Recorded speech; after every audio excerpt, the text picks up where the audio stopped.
Слава Україні!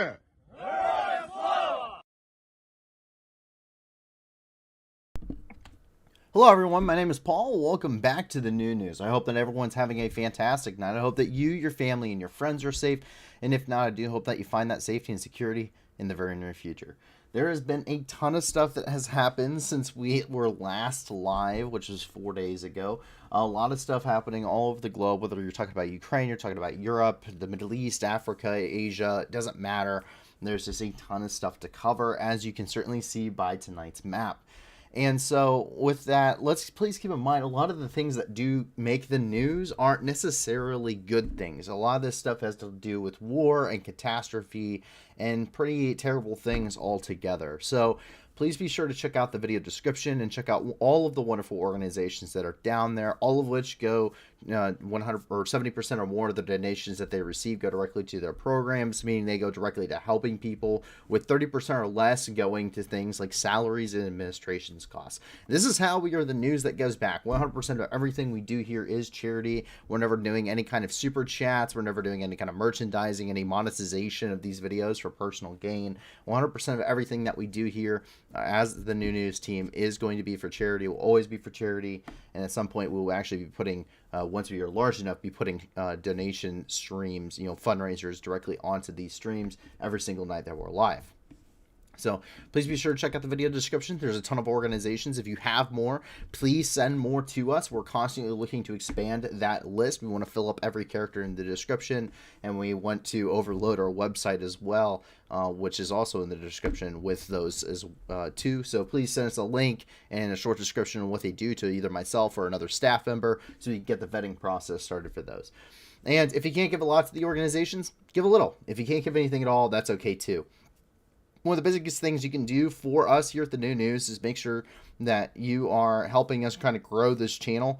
Even if you are donating or not, it doesn't matter. Growing this channel is one of the biggest things that we can do to try and help people here as a community. A lot of help has already been provided, and we hope to do a lot more. So, sharing this amongst your friends and communities and stuff like that, those likes and subscribes, as much as I hate to ask for them, really do help the channel immensely, and a lot of, making sure that you are just chiming in. And if you have questions, please feel free to ask them in the chat too, and we will do our best to answer those here. And to give you a little bit of background on myself, if you happen to be new, I served in the Marine Corps between 2016 and 2020. I served as an O-352 anti-tank missileman and a corporal with 2nd Battalion, 7th Marines. During my time in the Marine Corps, I did 2 tours to the Middle East. My first tour to the Middle East was between October of 2017 and March of 2018, where I spent 4.5 months in the country of Syria and a month and a half in the country of Kuwait. In my time in Syria, I was attached to Special Operations Forces as part of Operation Inherent Resolve, the fight against the Islamic State, as well as stabilization efforts in northeastern Syria, mostly Deir ez-Zor and Al-Hasaka provinces.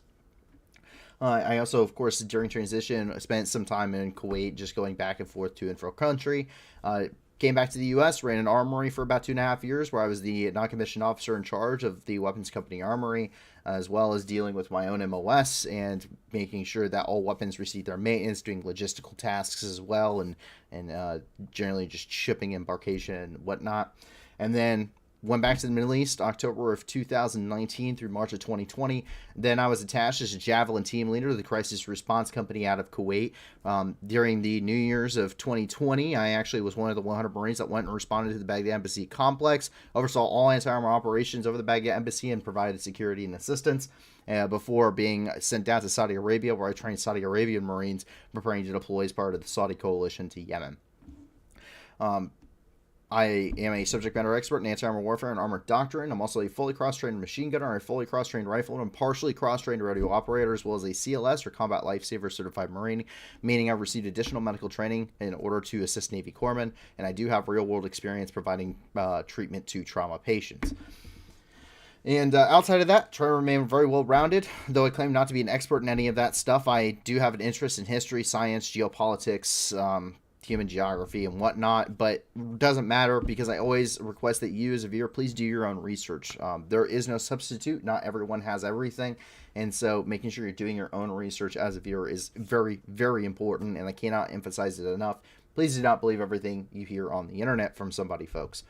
But if you would like a starting point, our maps are always available. This map's already available on our website. The link's in the description. I post them before every single stream, and they're also archived clear back to when we started the channel. And I think, sorry, a little bit after we started the channel is when we started archiving them. So they go back to about April. We started the channel in very late March of last year. And so with that, we immediately can dive right here into the news with all the announcements over. Oh, one more announcement. We will not be streaming on February the 24th. I know, 1 year anniversary of Ukraine, of the war in Ukraine starting. We will not be streaming on February the 24th. In lieu of a stream, we will actually be releasing, as we are planning on releasing right now, our first video as a channel. So our first actual video. It's been in the works for some time now, and the staff is really focused on that, and which I really appreciate the help. And if anyone has anything they would like to pitch in, or any suggestions for future upcoming videos, because we want to start doing this as a channel in general as well, please feel free to comment them onto this, and I will actually be reading through all the comments as well. So please go ahead, throw out your suggestions. I'd love some more ideas after this, but we will be providing our first video on the 24th in lieu of a stream. And after that, as we jump in here into the news, we immediately start with Ukraine. And of course, that is our main topic of the night, as it has been every night since we started the channel. And we jump down here and into Kyiv, where we have our first couple of updates. Of course, we do have the solemn duty to report, of course, the casualties that are coming out of this war in many ways, specifically civilian casualties, something that can, for the most part, be verified, especially when it comes to international organizations. And we're looking at right now what is the child casualty update. This latest child casualty update came out on Friday. And, quote, since the beginning of Russia's full-scale war against Ukraine, 461 Ukrainian children have died, 922 children have been injured. Most victims among children are from the Donetsk region. And that is coming from the Prosecutor General's office, which we do have an attached graphic here that's been provided to them, and it covers many of the other things ongoing here. This is through the 10th, which is last Friday.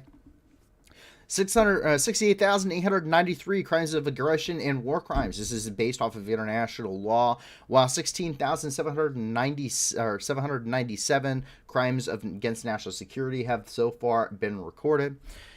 Of course, once again, 461 Ukrainian children were killed, with an additional 922 injured. Keep in mind, this does not include areas such as, those that are in occupied territory, as well as areas that are seeing significant kinetic activity on the front lines. That numbers just simply cannot be verified, because there's not a lot of information in general coming from them. They're simply too high, and things are happening. It's a very fluid situation there, so you can't get accurate numbers or readings on what's happening.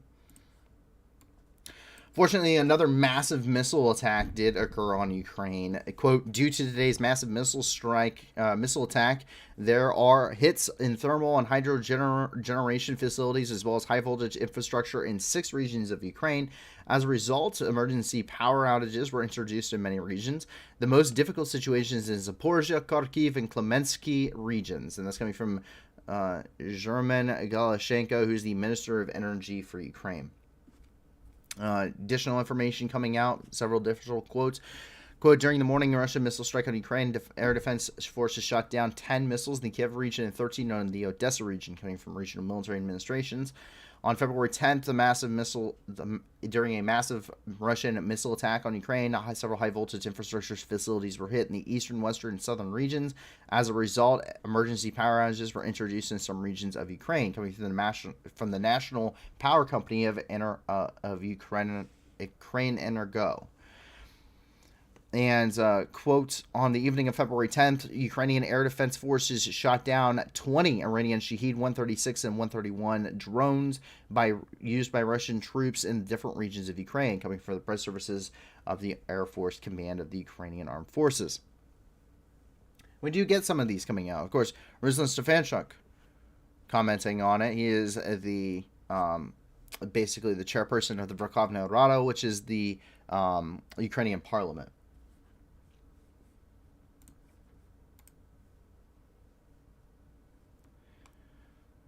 Also condemned by the European Union. General Staff of Ukraine, of course, releasing their figures here. This is coming from the 10th. So another just massed missile strike and drone strike, and they had additional ones coming in earlier that morning.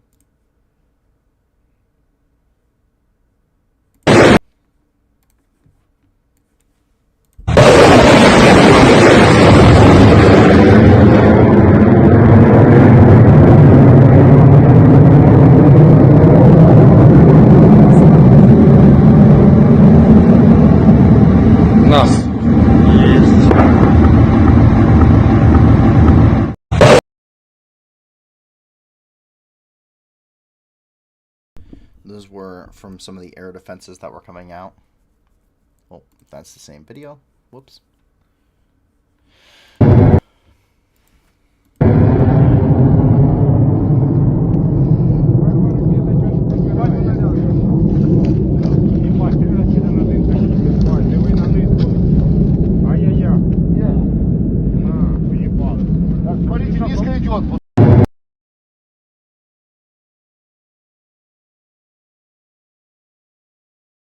Gotta make sure I appease Rob there with the rip. This is coming from the southern front here.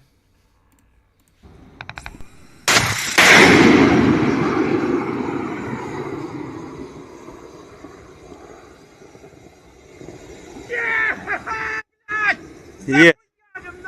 Yes.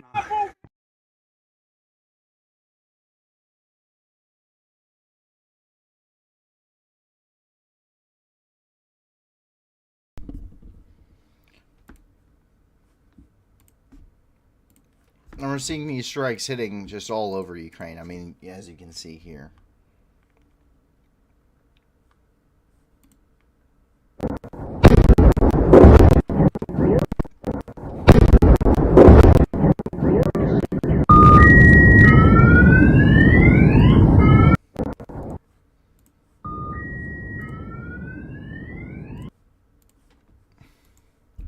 So, unfortunately, just wide-scale attacks across the country.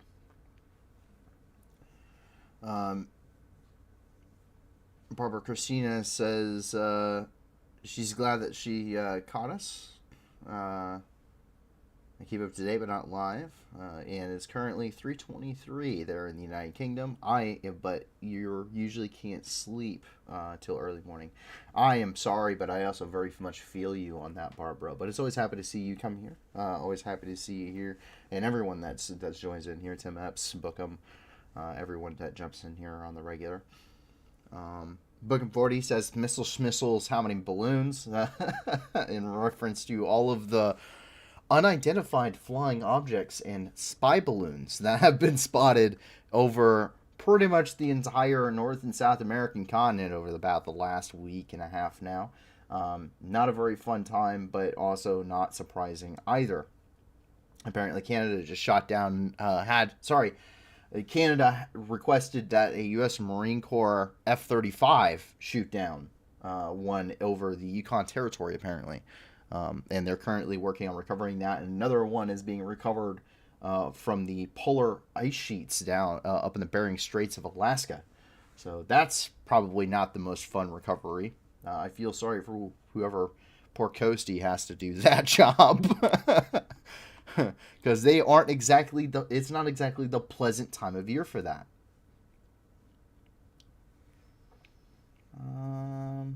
Bookham also says, I saw an Su-25 flown by Wagner get shot down. Nice. Yeah, not surprising at all. We continue here as we move through Kyiv, and unfortunately Starlink has suspended service in Ukraine. Starlink has proven very critical, especially given the lack of communication that can come out of Ukraine.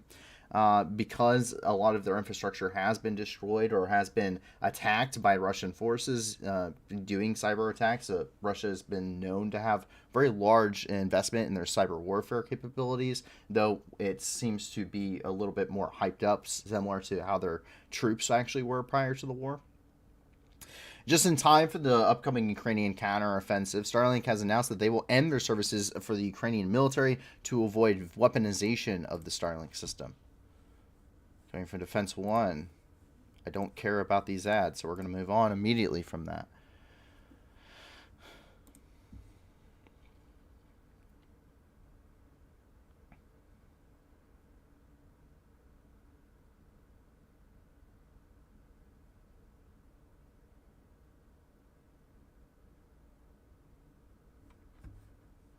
Yeah. So that's a thing. So first, Elon Musk screws up Twitter. Now he's going to screw up the entire war effort in Ukraine, or attempt to, single-handedly. And yes, that is why you can't follow anyone else on Twitter, and why things aren't posting correctly. Because that's what happens when you fire 2/3 of your staff. As we continue here, crackdown on the corruption does continue there in Ukraine. Currently, the fight against corruption inside Ukraine does continue. So they had a change of key leadership inside of Ukraine. And this happened several months ago. You may have remembered several ministers ended up stepping down, resigning. Well, that was, a lot of people thought those were one-off isolated incidences, or, this was just cleaning house for Zelensky. No, that was really the beginning, because what now happens is people that can be trusted, that are going to do their job, that don't have any questions on whether or not they are, reliable, if they're, non-corrupt, stuff that better vetted people for the government are now going in place of those individuals who resigned or were removed. Something else you see simultaneously is there's a long list of investigations that were happening behind the scenes that no one was really talking about. No one was brought up, and that's for a reason. And throughout the last year, because since that venture into EU candidacy status, even prior to that, there's been a lot of reforms passed by the Verkhovna Rada that were already working towards, getting rid of, the corruption inside the country. And now, because of becoming an EU candidate, they're aligning their laws with the EU's laws. So that way, they are flawless, essentially. They're seamless between countries, essentially, on their domestic laws in relation to the EU. And so what this has done is that it really allows them to broaden and improve and reform their country because of the path that they're already taken nationally, which makes it a much easier step for those reforms to come in. And that has allowed for investigation notices to be served for, everything from customs officers to high-level former and current officials to large companies and key businesses in Ukraine to immediately have that hammer brought down upon them once all this evidence has been now brought up in these investigations. They're now really, really, really dropping the hammer down on these guys. It's just continual long lists. You see here, customs office, over 70% of the customs officers in this one location were either arrested or provided notices of suspicion.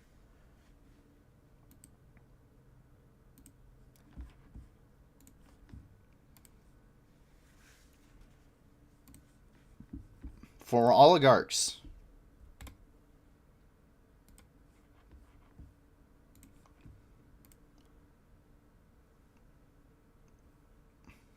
I can see here, these are listing politicians. A member of the Verkhovna Rada was suspected of treason.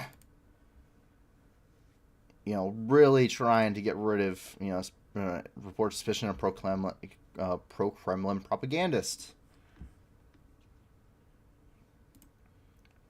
And and you could go on and on and on, but it's the same thing over and over again. It's just changing the name.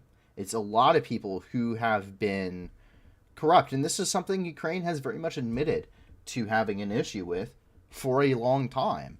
And so we continue to see the improvements, the reforms, and we see the investigations, the crackdown on it. And it's not something that they are hiding. They're not trying to sweep it under the rug at all. And they are, going through, they're vetting, they're firing, they're investigating, they're arresting people. Very openly, very publicly announcing it as it's happening on their social media sites, on their websites, on everything. It's very impressive to see, because most countries would be much more quiet about something like that. But in other good news, Lithuanian anti-aircraft guns have arrived in Ukraine. A batch of L-70 anti-aircraft guns and ammunition for Lithuania has arrived in Ukraine, at least according to the Lithuania's Minister of Defense. Anything and everything can be used. We've even seen Maxim machine guns be used to shoot down Shahed drones. So I'm more than happy to see L-70s because at least they're providing something.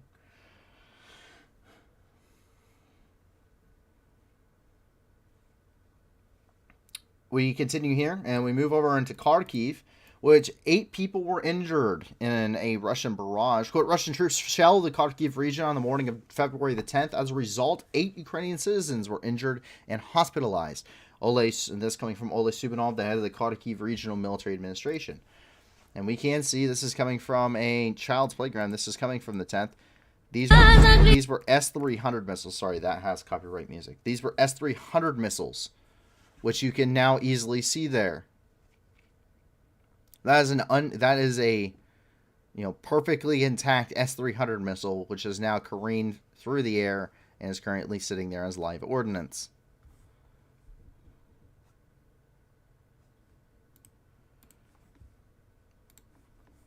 The S-300 is being used because of its range, because Russia is running out of stockpiles of things such as the Iskander-M or the Caliber cruise missile or any purpose-built long-range ballistic missiles, and they'd much rather not waste them on Kharkiv, but instead use them to strike deeper targets inside of Ukraine. So the S-300 is used because of its range. However, being originally a surface-to-air missile system, they're not particularly accurate, especially when hitting ground targets. Barbara Christina saying Kadyrov is after Kharkiv as well as Poland, it seems. He also said that they should retake East Germany because it was theirs. No. How about no?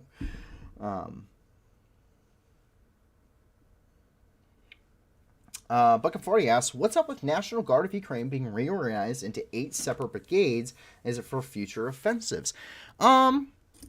That's a really good question. It's possible. It's very possible that is what is happening. We also see brigades of the National Police being reformed and definitely heavily militarized, which suggests that in the National Police units, which are trained personnel and also are support personnel in a time of war, can also possibly be used as trained, personnel for the battlefield, which we've already seen. We've seen them fighting, early on in the northern part of the war. Police forces and security forces were fighting very heavily up there.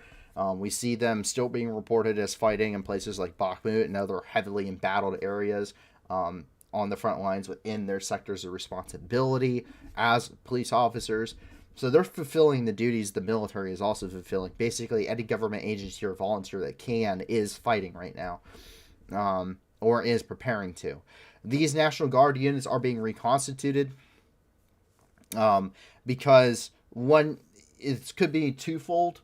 One, you're seeing pretty heavy losses on the front lines for both sides.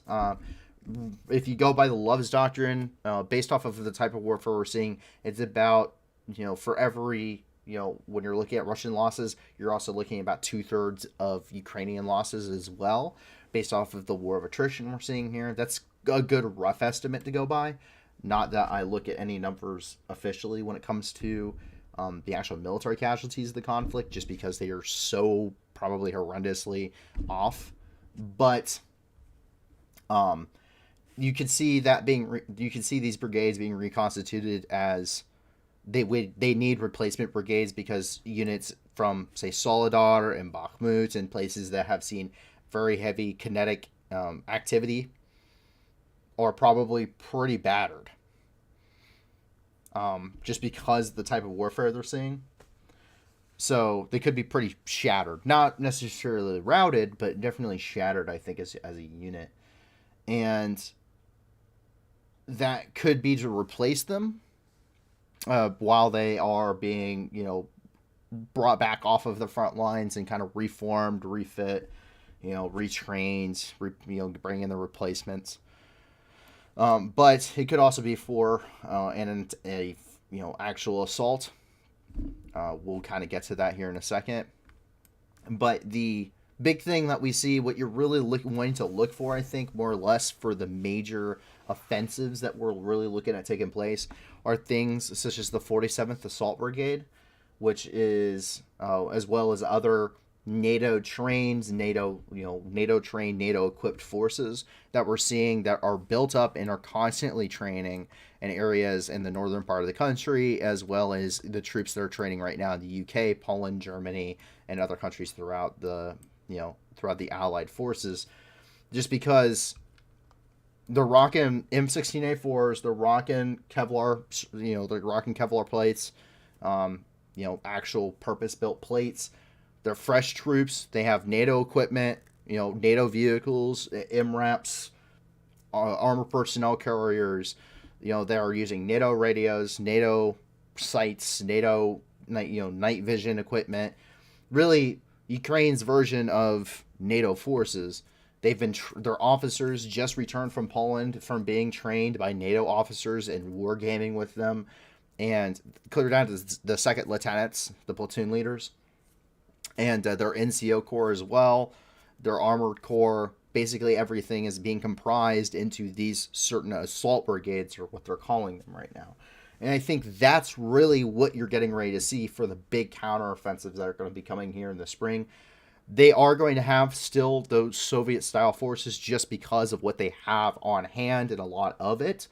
But I think more or less the real driving forces of that counteroffensive are going to be those NATO-trained troops. The guys are coming back from the UK, back from Poland.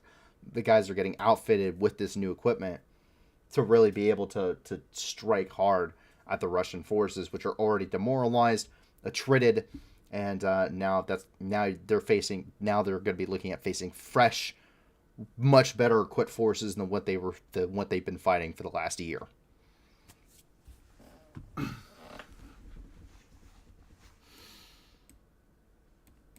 Which, speaking of a counteroffensive, Ukrainian counteroffensive seems to be in the works. Now, keep in mind, we made this mistake before.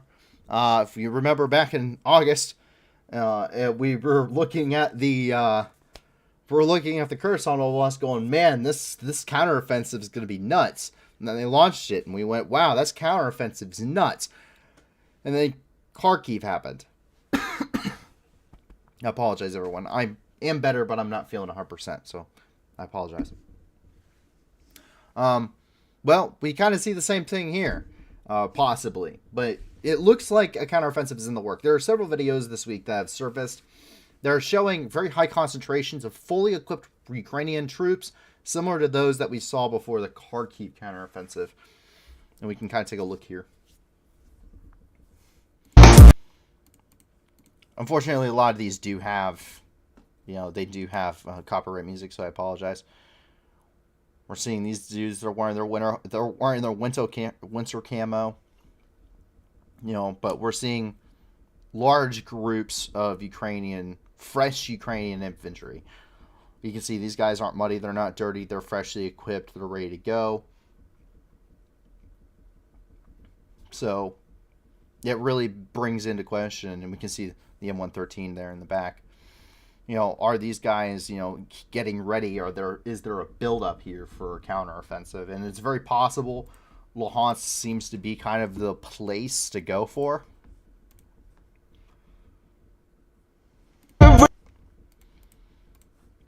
This gives you a better scale. This is looking like about a battalion's worth of troops.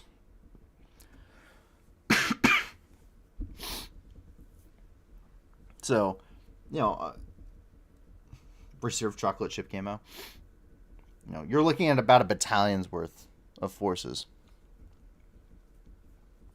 which is quite significant, I think, when you're talking about grouping of troops, especially in a front line area. This tells us that they're a little bit off of that front. Once again, another big... This looks like an entire mechanized battalion here. Mechanized brigade, more or less.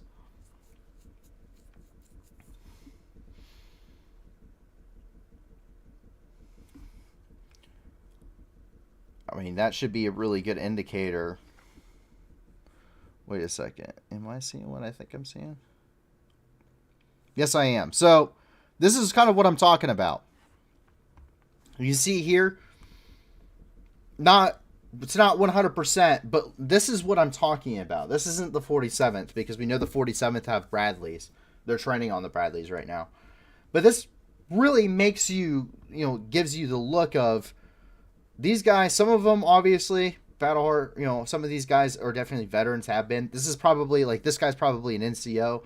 We're seeing a lot of these, especially a lot of younger guys that aren't necessarily, that look like they're relatively fresh to the fighting. Like these guys, especially up front. Makes sense, of course. But that right there, that bottom of the screen, that is a Trigicon RCO. It's that is the stock for an M4. That's an M16. That's an M16A4.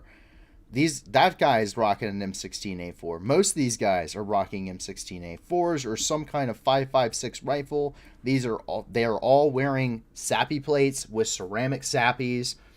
They're all universally outfitted, with actual, there's not any kind of hodgepodge in their uniform. Some of these guys, especially the vets, you can see that their stuff's a little bit lighter because they've been out in the field more. So it's gotten that tanning. But you can see, all these guys are rocking some kind of NATO equipment, NATO assets, NATO vehicles for the most part. Got all of those Humvees lined up. You got the 105s there as well for their artillery support. These guys rocking, this guy here, you can see based off of his muzzle brake. So these guys are rocking all NATO equipment. This is an assault brigade. This is what we're kind of talking about of these units. They're staged, they're prepping, they're ready to go. These guys are an assault brigade. This is a mechanized assault brigade, and these guys are NATO equipped, NATO trained, ready to go.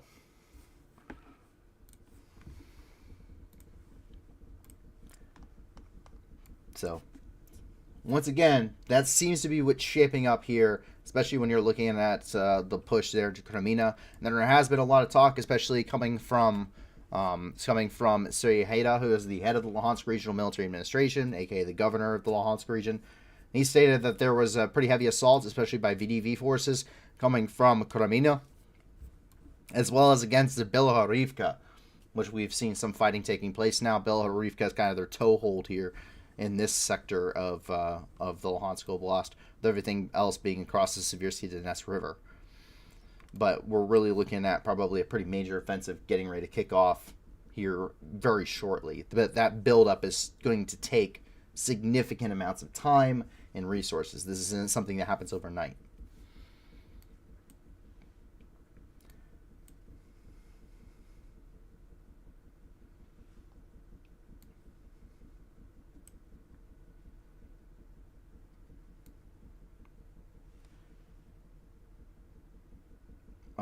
Barbara Christina says, how many in a battalion? Sorry, I have no idea, but it looks like hundreds.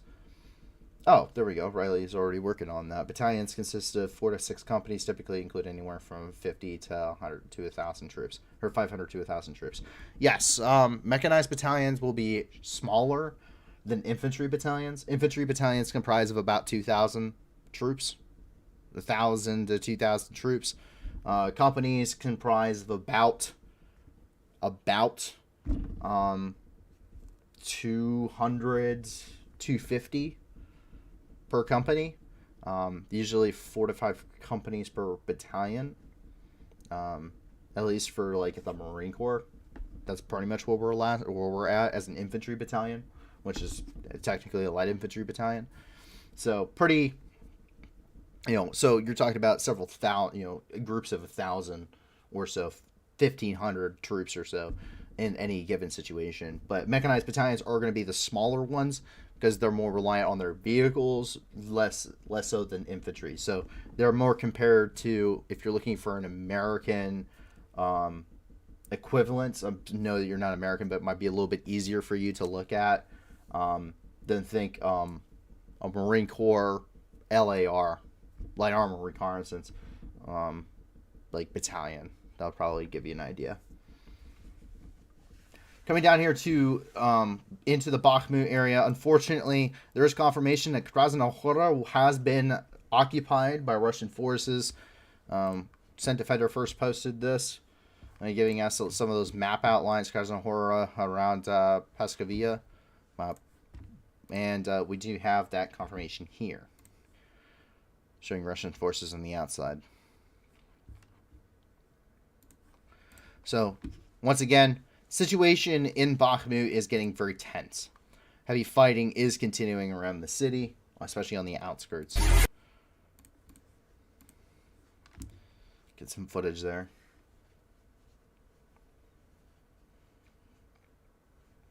I mean, these guys pulling up BMPs, firing just point blank.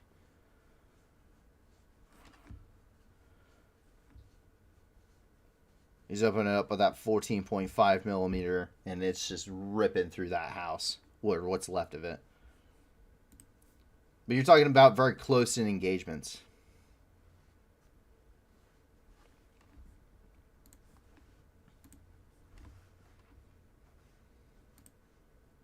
I'm kind of giving you the idea of, you know, a lot of trenches are there on the front lines right now.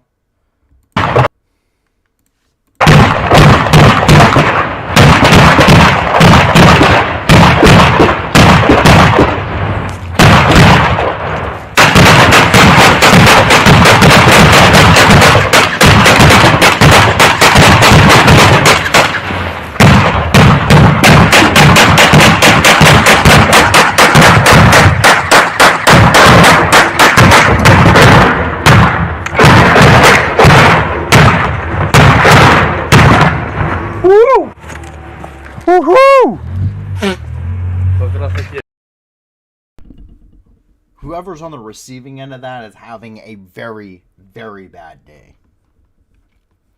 But once again, kind of emphasizing that point I was bringing up earlier. If you look at what these guys are rocking, these rocket guys, yeah, they're pretty outfitted, but this guy's rocking an AK still. He's rocking an AK with iron sights. That guy looks like he might have an EOTech sight on the back of that, maybe. Or it could be flip-up iron sights in the back. You know, pretty much anyone you see this guy come around, he's got iron sights. He's the one that was shooting at the earlier part of the video. So, like you can see here, it looks like it's flip-up iron sights in the back. So, these guys are kind of the old guard. These guys were guys who probably fought in the northern part of Ukraine.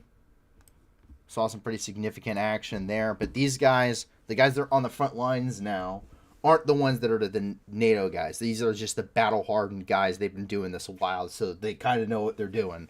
You know, that experience, that street smart versus book smart kind of thing going.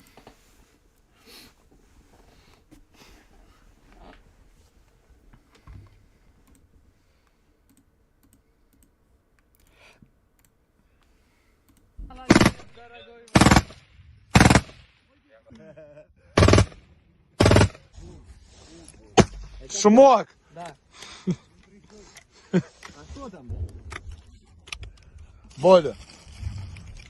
Эй, парни, как вы там? Ща потанцуем, блядь. Сука! Попал! Прямое попадание, Борс! Прямое попадание! Туда и насыпай. Блиндаж! Блиндаж попал? Походу. Чуть дальше блиндажа, но очень рядом. А может даже в блиндаж, я хуй знаю.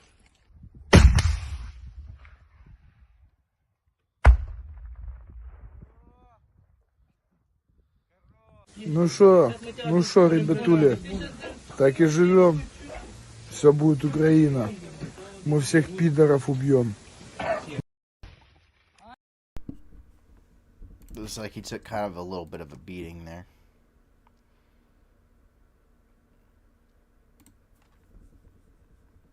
Let's skip a little bit around here.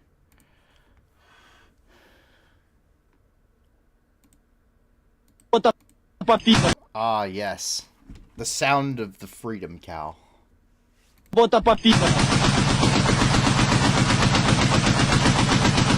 Чена нахуй! Oh, the sweet, sweet sound of a freedom cow. You see Bill, journalists.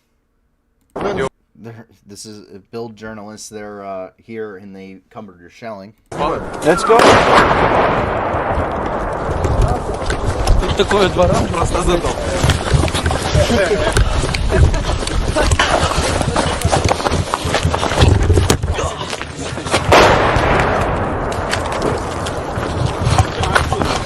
No, stay down.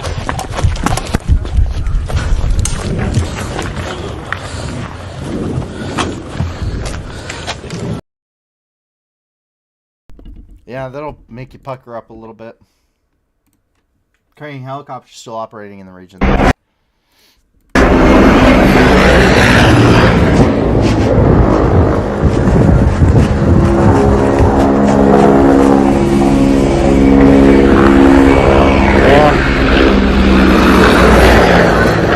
Та ти шо, єба? That's a hell of a pilot. But kind of give you an idea of the trench situation there. So you just, these are more or less temporary trenches. They're not as built up as we see.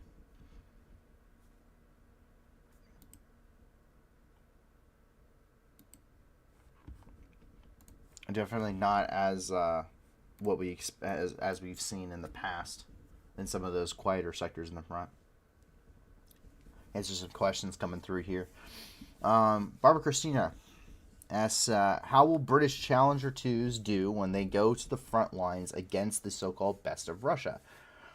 I put out a Twitter thread about this, but I think it's probably better if I explain it like vocally, because there's a lot to type. It's a lot easier to say it than type it. There's just a lot to say. Tanks are not a wonder weapon. It doesn't matter. It does not matter in the grand scheme of things when it comes to this tank versus that tank. There are advantages and disadvantages to T-series tanks and Western tanks. Both tanks are susceptible to the exact same things. The same thing that will kill a T-series tank will kill the Challenger 2, will kill the Leopard 2, will kill the Abrams, will kill any tank in the world.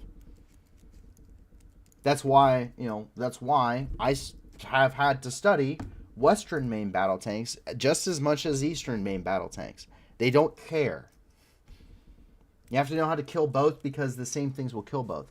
That TOW missile will kill a Challenger 2. A Javelin will.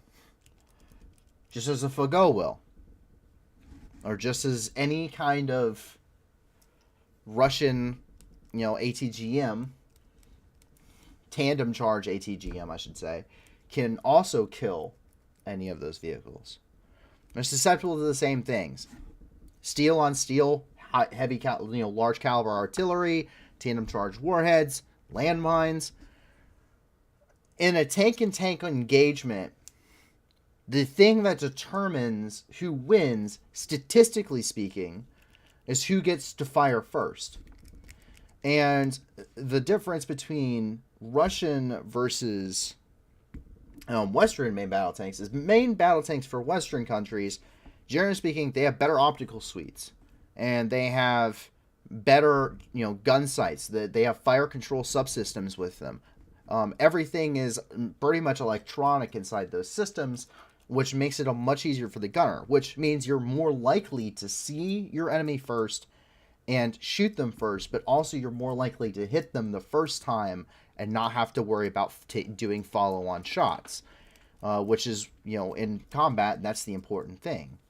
So the Russians, though, are very much analog. They have lower profiles because Western tanks are, notorious for having much larger profiles, because they have much better compartmentalization, meaning they separate fuel and ammunition from the crew, which makes them more survivable.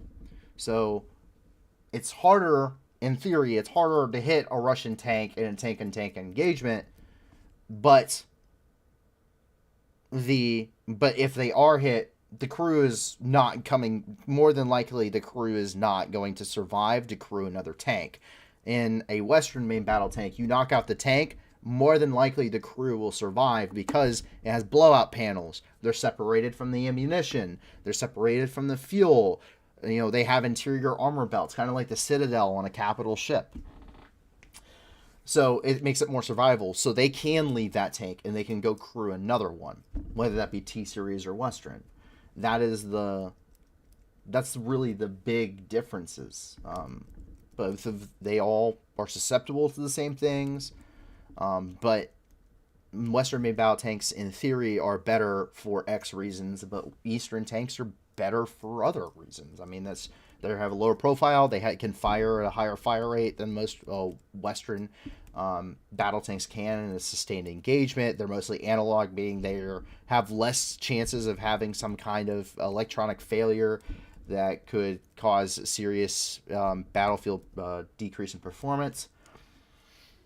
So it's that's kind of what you're dealing with, is really a give and take. So I know a lot of people that go on like globalsecurity.net and stuff, and they go and they pull these, statistics, and they have about the same range, about the same armor, same reactive armor types.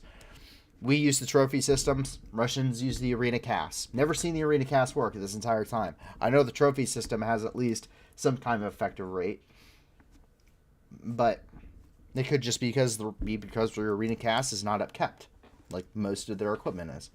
So it's a tool. At the end of the day, they're tools. You can technically put in a screw with a hammer, but it's a hell of a lot easier if you use a nail, or a screwdriver, one or the other. So it's about how you use them, less about what it can do and what it is. But better tools typically don't break as easily.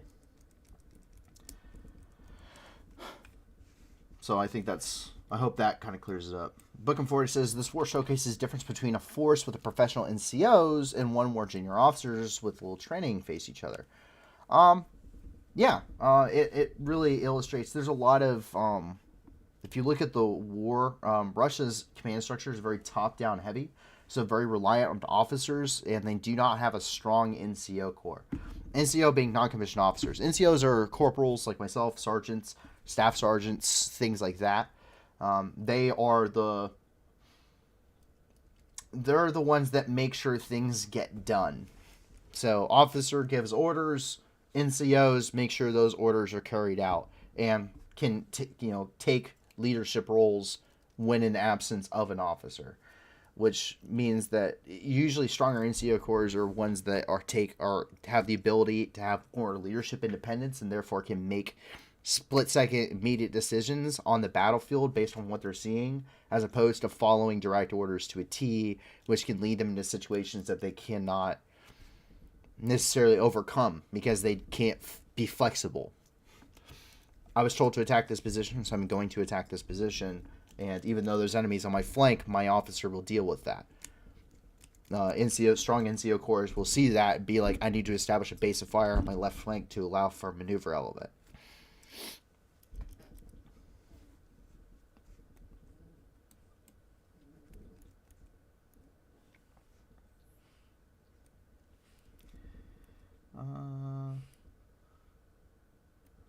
All right, we'll continue moving on here. Continuing with the BAKHMUT experience, unfortunately, the one single entrance and exit has been confirmed at this point.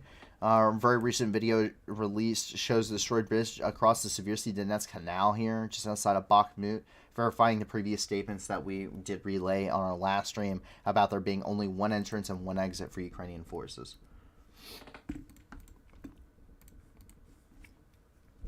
And we can see that bridge is very much out here.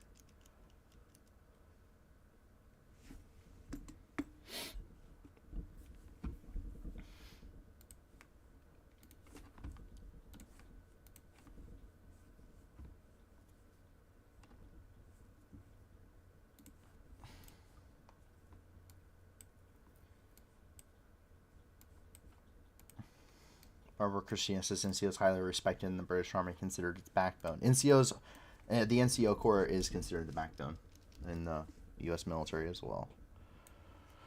We see chemical weapons usage. While previously there have been allegations of Russia utilizing chemical weapons inside of Ukraine, little proof has existed until now.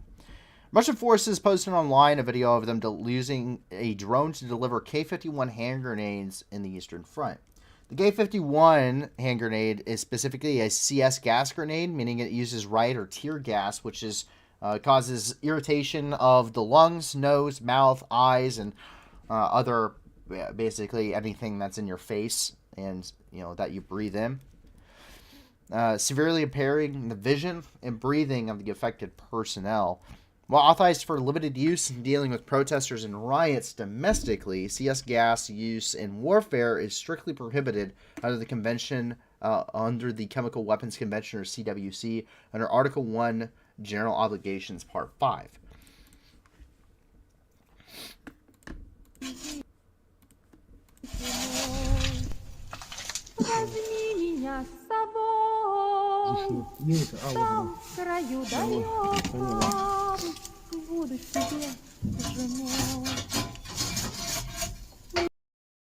I'm sorry, but I cannot stand that lady singing. So that is a K-51 grenade.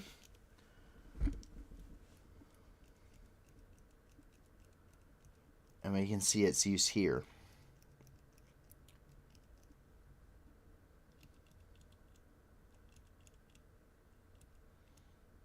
Seeing okay? There's guys in there. Gotcha. And so they maneuver it in a position. You'll see this K-51 drop.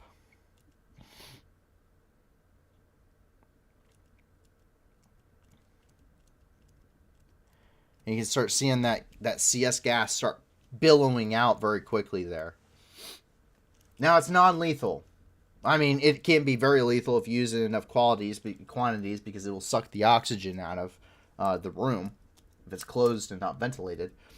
But it's not lethal, but it is still prohibited.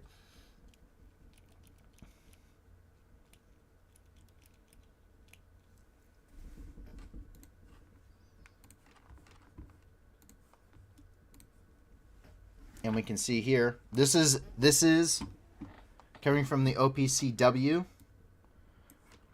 who oversees and enforces the convention on the Chemical Weapons Convention. You can jump down here. Let's get to Article 1 here. This preamble. Each state party to this convention undertakes never under any circumstances to develop, produce, or otherwise acquire, stockpile, or retain chemical weapons. Basically, don't stockpile anything or assist anyone stockpiling to destroy all of their chemical weapons that they possess. Destroy all chemical weapons it has abandoned in other territories. To destroy any chemical weapons production facilities it currently possesses. And 5, each state party undertakes not to use riot control agents as a method of warfare. A riot control agent is defined as, where are you here? Toxic elements, precursor, production capacity, organization, production, where are we at?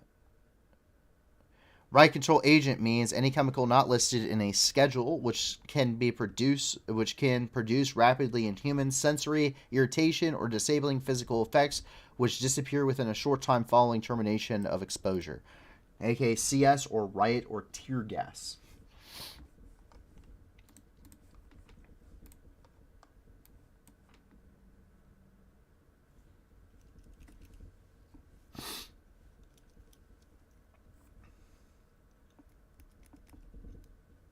I see people already commenting on the grave mistake of Volodar. We will get there. Down here in Donetsk, another ammo depot was destroyed. Reports the service of another ammunition depot being destroyed using precision fires around the city of Donetsk. We can hear those subsequent detonations, those sympathetic detonations, of what they're called, of the ammunition cooking off in the fire.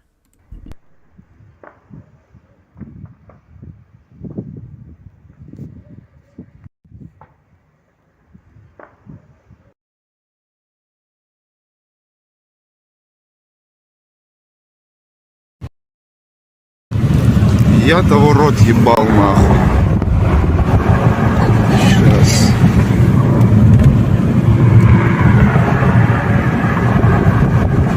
Ты шо, нахуй?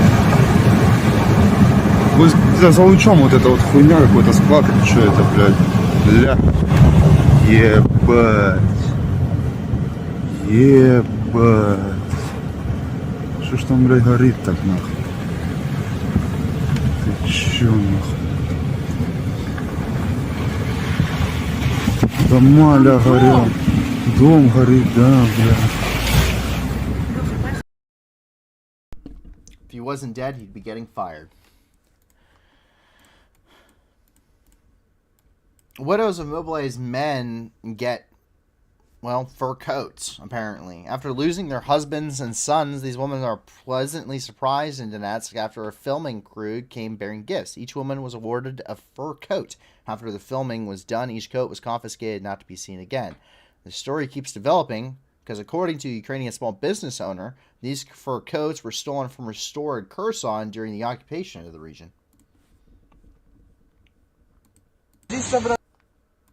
Семьи погибших военнослужащих. Ну, правда, спасибо большое от чистого сердца вам. И Ольге. Спасибо. Спасибо. Да. Ярославе и Александру за то, что они позаботились, ну, такую помощь передали сюда, на Донбасс. Да, не каждый, наверное, думал, что такая возможность будет. Спасибо большое. Да, это помощь. Все.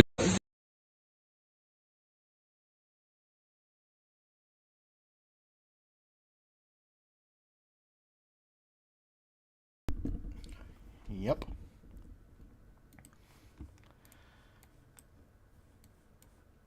Over here in Marinka, Russian forces continue to assault it. However, they are so far still continue to be repelled. Я не знаю, что такого специального, блядь.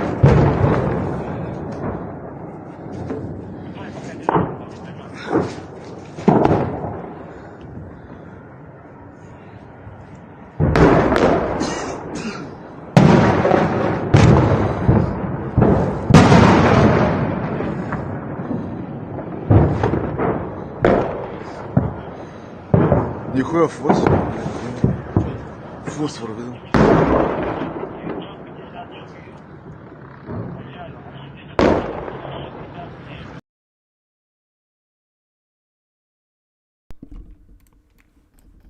And we jump down to Volodar, where the attack on Volodar does continue. And we can see here, that is Volodar.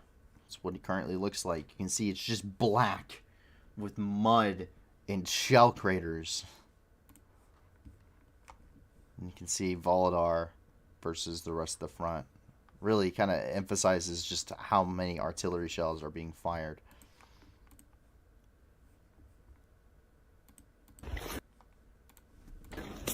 Витя, передай привет. Я повторюсь, русский военный солдат, иди ты нахуй. Підараси йобані. Ну, що понатворювали тут, де? Йобані насрав. Присадилась вам дома. Гандони ви їбані, бля. Пиздец, нахуй. Слава нації. Дай красиво. Шляпани їбані, сука.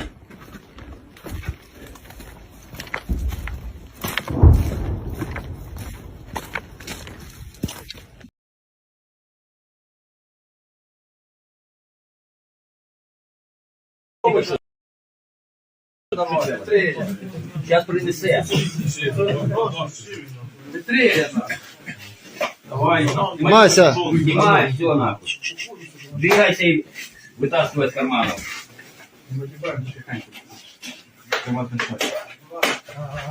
Снимай с него курточку нахуй, потом отдельно, блядь. Вытаскивай все нахуй, телефоны, блядь. О! Диви! Те! Сейчас поможет тебе.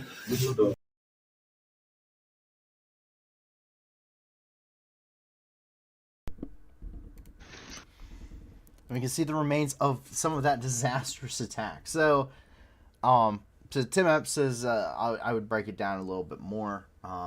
No, I won't, because the videos themselves are pretty graphic if you actually watch them closely and not just, watching the vehicles. As you watch them closely, there's a lot of dead guys in that, and I really don't agree with showing that necessarily on this channel. So, long story short, an entire mechanized brigade essentially tries to attack Volodar across this open field, essentially. First mistake, crossing a giant open field with unsupported mechanized troops. Big targets, easy shooting gallery. But it didn't need to be an easy shooting gallery because they ran themselves into a giant minefield. And then they just continued to try and charge into the minefield. And they try and, he says they try and make a box formation. They really don't. They try and keep themselves from becoming cut off and bogged down. Because they're trying to spread out, so you see them trying to go around these vehicles, because first vehicle gets hit in the convoy, last vehicle gets hit in the convoy is stuck in the middle, easy pickings. It's rule 101 of anti-armor warfare. If you don't see anything too special on any of the vehicles, shoot the one in front, shoot the one in the middle, start picking off everything in the center. And so they go around and they immediately start hitting landmines, the rest of the lines, and it just keeps destroying these vehicles, and eventually it's just a trail of the dead. And they do this repeatedly, once again not having NCOs to kind of go, hey, we should probably not be doing this anymore. The deal has been altered, and we should pray they don't alter it further. And they continue to, but instead, because of the Russians, my orders were to go here and I'm going to go here. And so they just keep running themselves into the same situation, or just results in dozens of people being dead, several vehicles being destroyed, basically bogging down their entire assault on Volodar. If there wasn't mined, those forces could have posed a serious danger. They don't pose a danger anymore, particularly. They essentially have completely destroyed their armored force and their unit that is trying to take this city. And they don't have any hope of taking it now unless they receive additional reinforcements and more equipment. А это наша техника разбита. Идем на дачу Угледара. Все распиздячено от посадки. Хуй пойми что, он башня от танка. А вот сам танчик. Вот там в поле, он, видите, возле воронки. Тело.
Oh, great, I'm muted. Whoops. So, going back here, you can see this thing's popped its lid. It's over here. There's an armored personnel carrier out there in the field. Gotta love it. Or what used to be. Another tank just kind of stuck here. You can see where it tried to turn and immediately was hit on a mine. And the destruction just continues. You see there's parts up here as he just continues down the road. So this is one of those assaults here on Volodar. You can see just the immense amount of destruction and waste that has happened here. And this is the thing of you don't really beat a minefield. There's like I don't know what to if you remember, they actually have things that are built to do this. They have things that are built to clear minefields and clear paths. Instead of using them against an actual minefield, though, they used them against buildings in Mariupol, if you remember that. So, yeah. Constantly trying to conduct an armored assault against the city of Volodar, only to run into a minefield over and over and over again.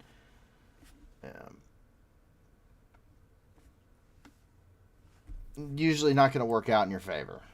And right now somebody's currently, sitting alone in his room packing all of his friend's stuff. Jumping down here to Mariupol, we see that Mariupol buildings, which have been demolished as the demolishing of the city does continue, the buildings there are going to be ground up and they're going to be used for concrete for Russian roads.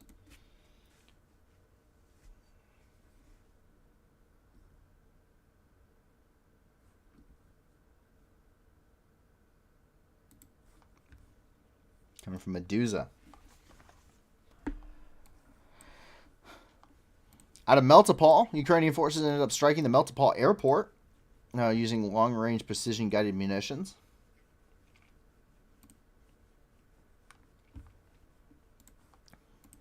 So, stuff coming from local residents saying that the air defenses were active over the area.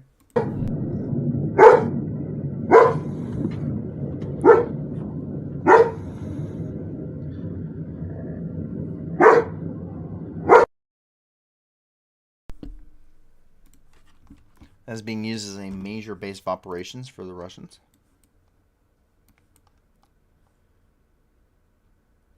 And as we come over here, we come over to Zatoka, which appears to have had the bridge destroyed by a naval mine. Or a naval drone, rather. Video footage coming out of this. You can see here that naval drone coming up underneath the bridge. And it detonates with some pretty severe damage to the bridge. This bridge is actually the connecting part, essentially, between the Odessa Oblast, the major parts of Odessa, with the NATO country of Romania. So that's going to significantly impact the ability to push supplies through Romania and into this region. But as we immediately end here with the Ukrainian news, that doesn't mean it's the end of the news in general, as there's a lot of stuff internationally, and a lot of it still has to deal with Ukraine. In fact, we immediately come up here to the border with Moldova, where a Russian missile ended up crossing over into Moldovan airspace. Once again, yet another missile launched from the Black Sea Fleet by the Russian Navy crossed into neutral airspace today. I say today, but during the missile attacks. The missile passed over the border of the regions with Moldova, passing within 35 kilometers of Romanian airspace before landing in sight of Ukraine.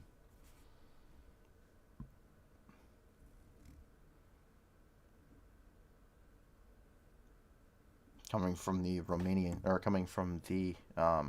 government.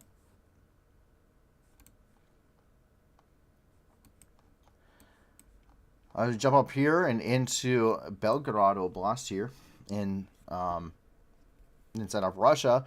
Even though they are saying that there is no reason to panic, they're building pillboxes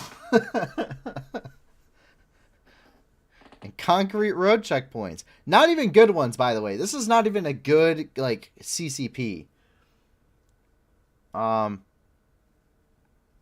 not a CCP, an ECP. Entry control point. You can see there's these. So these can be good. They're not great. Don't get me wrong. They're not fantastic, but these are supposed to be half buried into the ground. and they're not. So that's the first problem, because anything with any kind of armor penetration will punch right through that what's questionable concrete. Secondly, your ECP, this is somewhat okay. You're supposed, the whole point is to slow vehicles down as they go around these locations, right? They're supposed to slow them down. This is development thanks to VBIDs, or vehicle-borne IEDs, so that way they don't just go straight through your into your control point and detonate. ECP is an entry control point, is what that stands for. And this one doesn't even have one of those. It's literally just the straight road. So I would just, like, this isn't going to stop a tank anyway, but I would just I would literally crush the median with a tank and just go on the left side of the road. This is a war, and who cares who's driving in the left and right sides of the road? If I'm invading Russia, I don't care. And your little dinky machine gun nest, which I don't even think it has a machine gun, isn't going to stop you. Like, it's not going to stop anything. So, no panic, though. Absolutely no panic. In a different turn of events, though, the IAEA and Rosatom ended up meeting there in Moscow. The Director General of the International Atomic Energy Agency, as well as the Director General Alexei Likhchev of Rosatom, met on the 9th and 10th of February in Moscow to continue discussing and creating a safety and security zone around the occupied Zaporizhzhia nuclear power plant, or ZNPP, which is there in Enerhodar, Ukraine.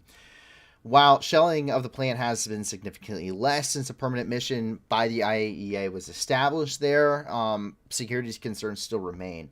And the IAEA is still continuing to request and pursuing to establish a safety zone.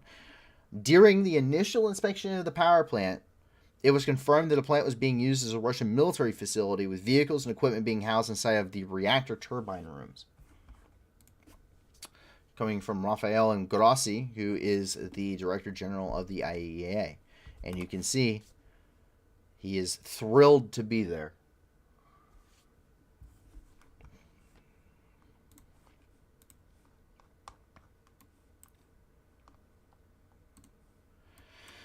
And as we jump over here and into Germany, American Bradleys have arrived into the country of Germany. A batch of American military equipment with the M2A2 Bradley infantry fighting vehicles, repairable M8882 Hercules, and AN-TWQ-1 Avenger mobile air defense systems have arrived in Bremerhaven, Germany. Bremerhaven am Früh. So this is all coming from Reuters. And that is the recovery vehicle. It's based off of the Bradley chassis. And you can see it's based off of the Abrams chassis. And you see the Bradleys there, as well as other equipment. The M1152 gun truck. You see the Avengers there. The Avengers are pretty cool. They have those are basically Stinger missiles. This is something that the U.S. actually kind of phased out of their air defense system kind of categories. You don't really use this anymore. But they still have them in their stockpile. So it's kind of perfect. They're a little outdated compared to other air defense systems the U.S. fields now, but they are definitely still useful, especially given this kind of situation Ukraine is finding itself in. So they are fully expecting those to be hitting the front lines anytime now.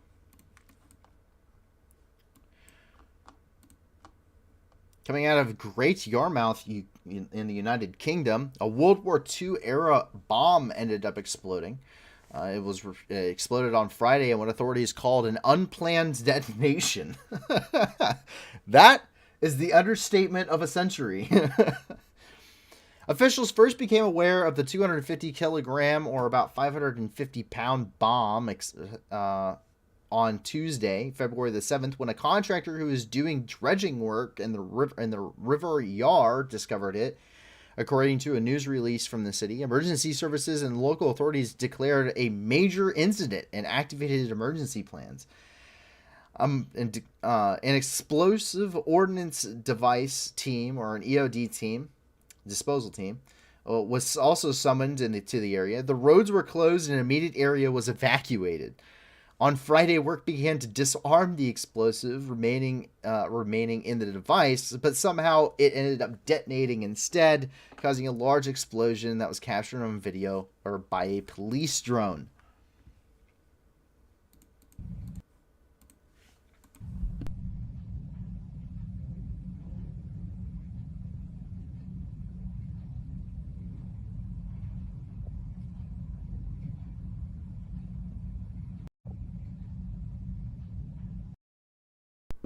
Unplanned indeed.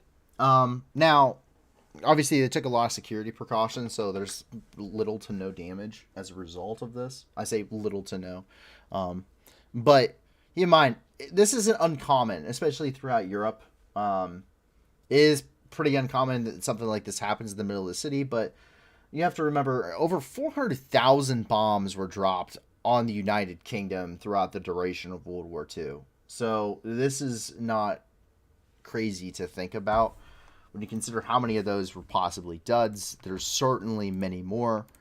They will be found for probably many lifetimes still, and there's still areas inside of, you go to France, into Flanders, the guys pile hand grenades in mortar rounds and artillery shells on the side of the road like they're rocks every year that they are tilling their fields, preparing to sow them for the spring.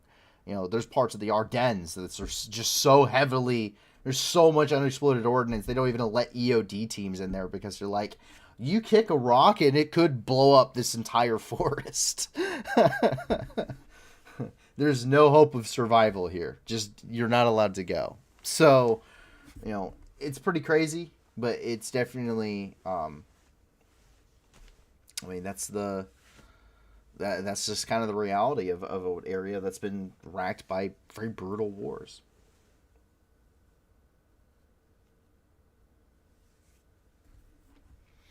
So we continue here. The United Kingdom, the recruits continue to train here in the UK. Ukrainian recruits, that is.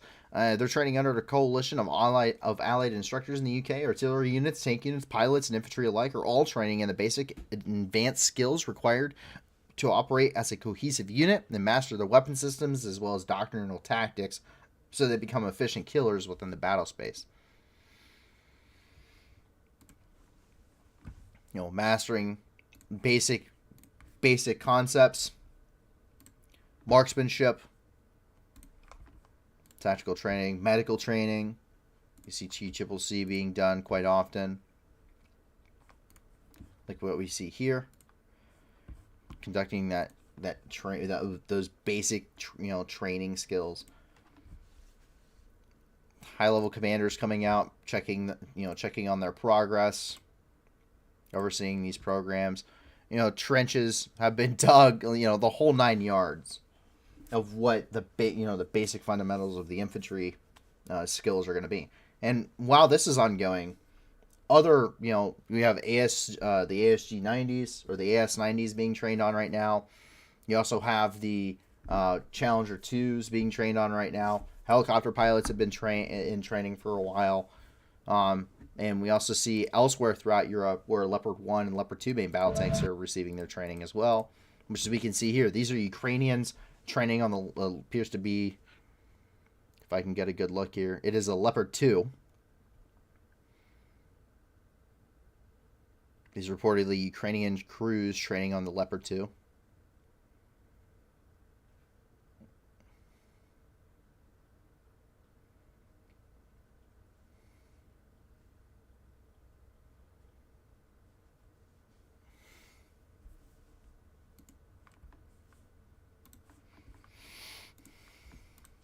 So, a lot of good things happening there throughout Europe. A lot of interesting things, like a 550-pound World War II bomb blowing up.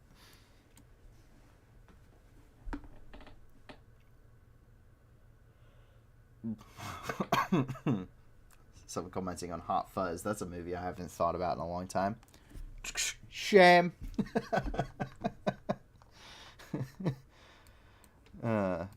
Anyway, as we continue down here, that was probably a little too quirky even for me.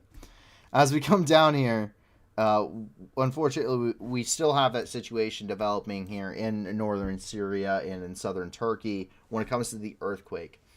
And the earthquake death toll now has exceeded over 36,000 people. And that number continues to climb hourly. Thousands of first responders have been deployed to the region from abroad. Shipments of humanitarian aid are pouring in from governments and humanitarian organizations across the globe.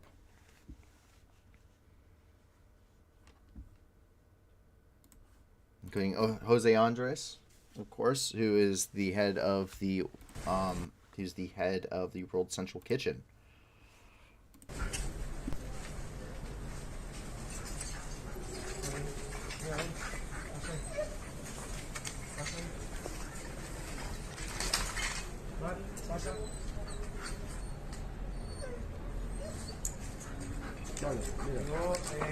Estos están viniendo también.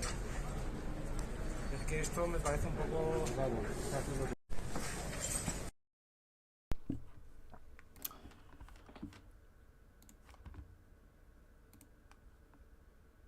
Just all around, just kind of absolutely terrible. And the worst part is it doesn't stop, because just as some of these buildings are, these aftershocks are still ongoing, and just as some of these buildings they think are okay, they're collapsing because it's just all of the stress that they've been under, and just because something finally gave.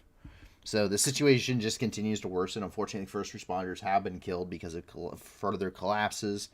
And as the time ticks on, that survival window, we've talked about the golden hour before here on the channel. The golden hour is the first hour after somebody has been wounded or injured is the most critical hour. If you get them to a higher echelon of medical care within the first hour, they have, they have a very high chance of survival. And essentially after that first hour of that immediate injury, serious immediate trauma, that likelihood drops by upwards of over 80% in some cases. So that golden hour is absolutely crucial, and we're at this point, we're talking 130 something hours after the fact. So unfortunately, a lot of this, that time, that window to find survivors is unfortunately very quickly closing. And some of these are coming out of Syria right now.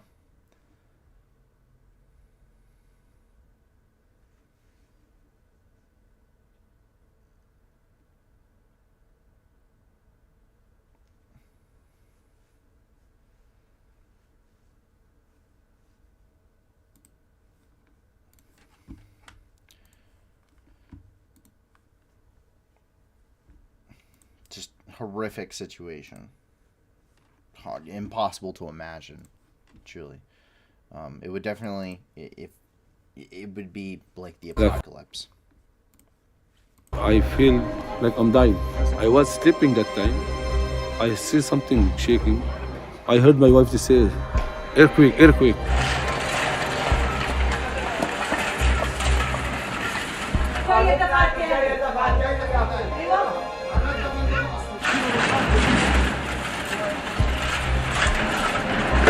What is your feeling right now? Wallahi, we can't think about this minute now. Alhamdulillah, we are on the safe side. For tomorrow, we don't know what's going to happen.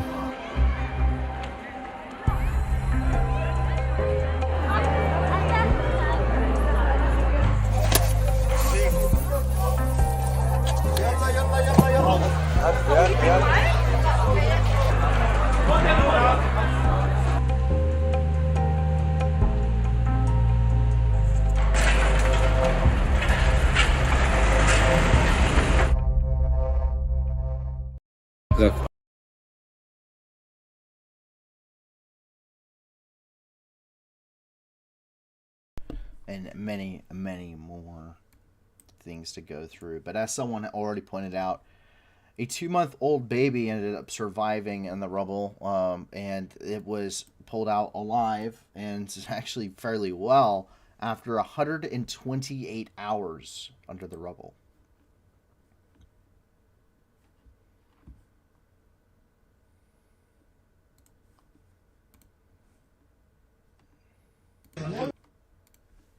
Öyle. Sen ne bile tatlısın. Sen ne bile tatlısın. He? Geleceksin yanıma. Geleceksin yanıma. Gel.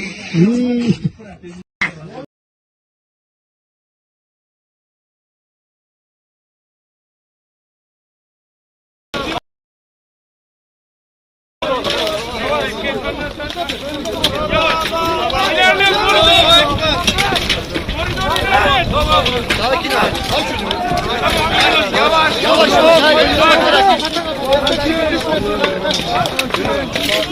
Al şuraya.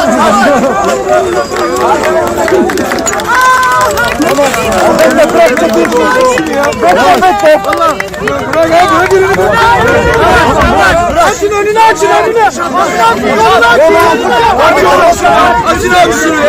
Abi kamerayı bırakın. Tamam bırak, kapıyı kapat. Kapıyı kapat. So pretty crazy, you know, to think about, and it definitely gives you you know, some hope when it comes to this. JL asks, is that baby an orphan now? Don't know. Not that much information was released on it, unfortunately.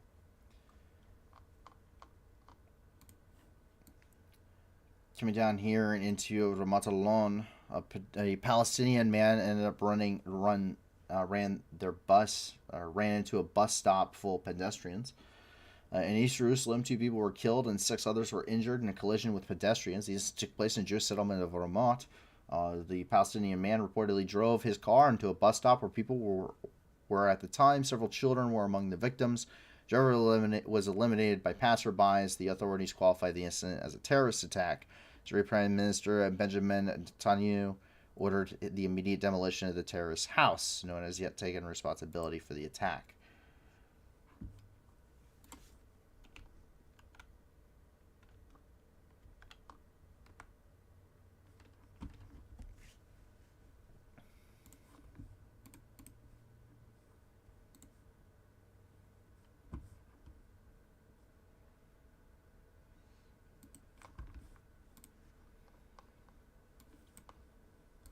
In Iran, protests do not stop. Confrontation between the revolutionaries and the police has not subsided. The situation in Javanarad is very difficult. In fact, there are street fights. Police are currently using heavy machine guns against the protesters in some cases.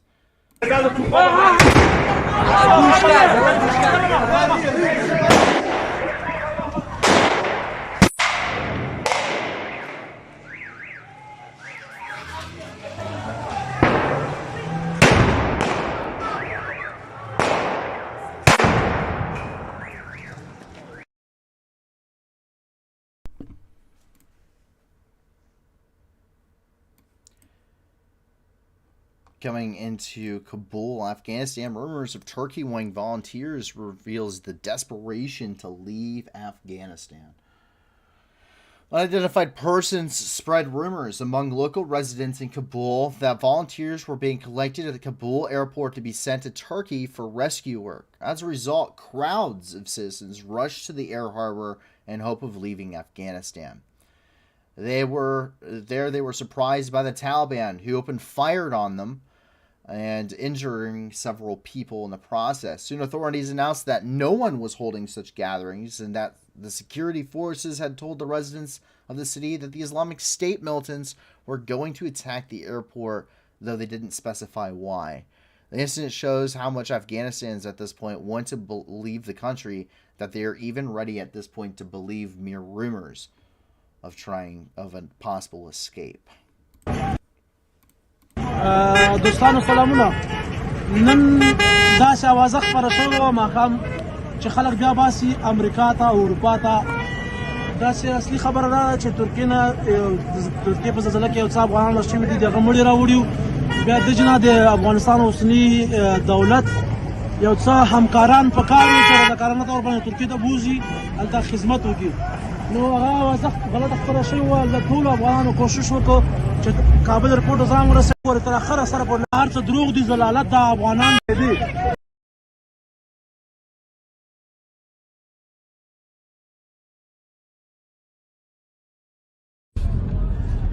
هو وايد سال ضربوه تيتا ان شاء الله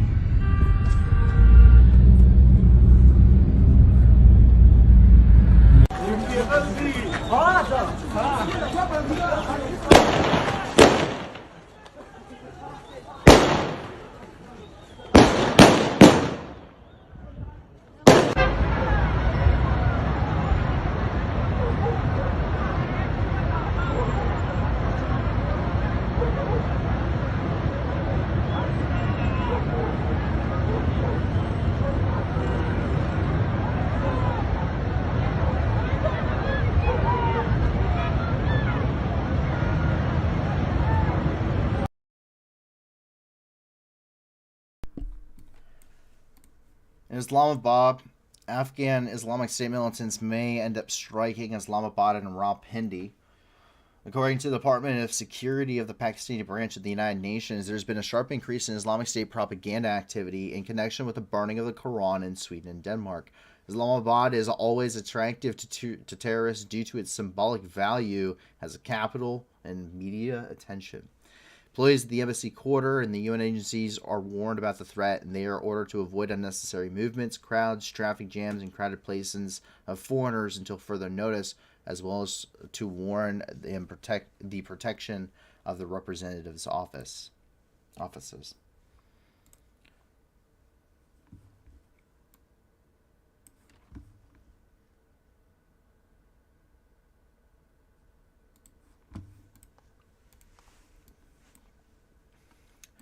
North Korea seems to have been inspired by Lukashenko's armed forces propaganda videos.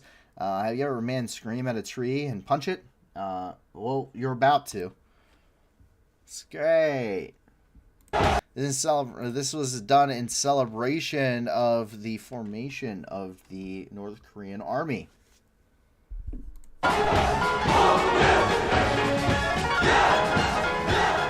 얼마나 많은 역사의 도전들을 짚으시며 힘과 혁명을 보이해온 붉은 정창입니까? 한중앙의 다리에 철력의 진을 치고 일어나 제국주의 검은 독재를 자위자력의 총대로 짓부셔버린 일당백 전투정신의 재연자들이 금결의 이훈 정창마다 가슴마다 빛내이며 파도쳐 흘러갑니다.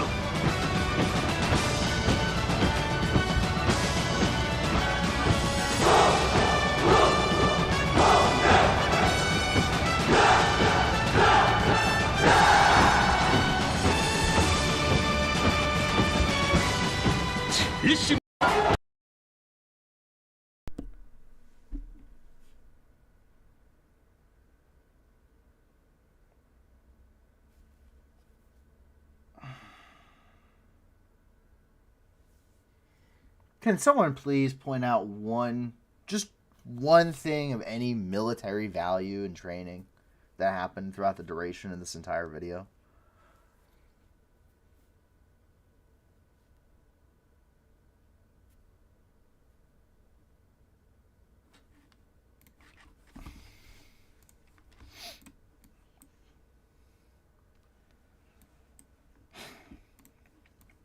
Tropical Cyclone Gabriel.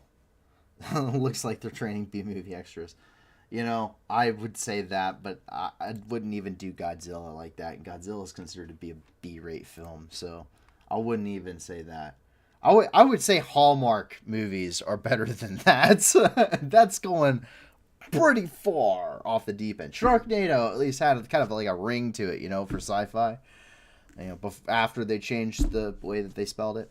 Tropical Cyclone Gabriel is expecting to strike Norfolk Islands. It's currently a strong Category 3, sustaining winds of 120 kilometers an hour or 74.5 miles per hour.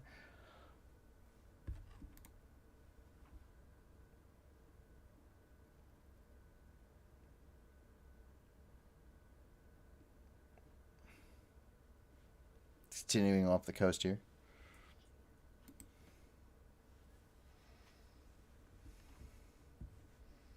Ooh, there's some stuff going on here in the chat. We're looking at Gabriel here.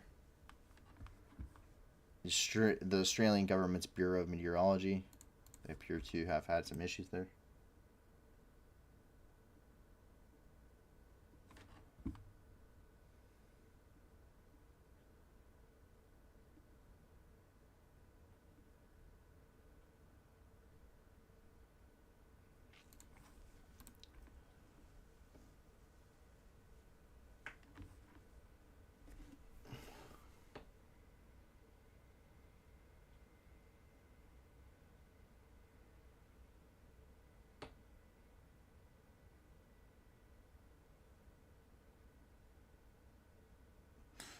JL is saying 3 Russian military aircraft were intercepted over Poland.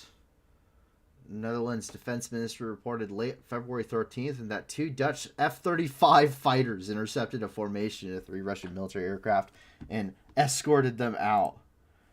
Ooh, this ought to be good.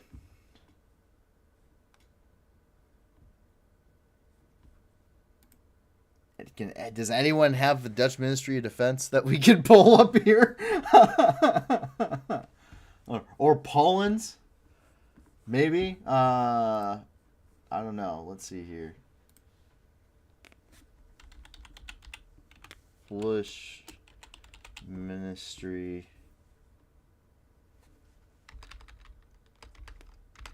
Poland MFA is usually how that goes.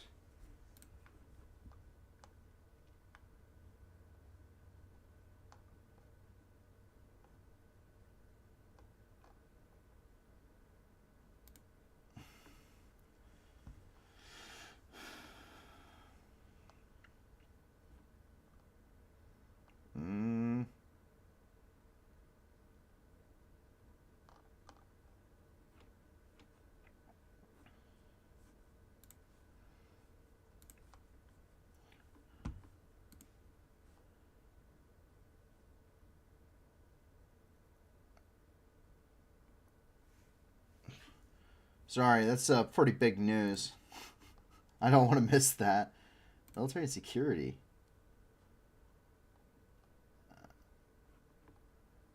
About military service, veterans. I'm not really getting a whole lot of stuff from this document. It's personal data.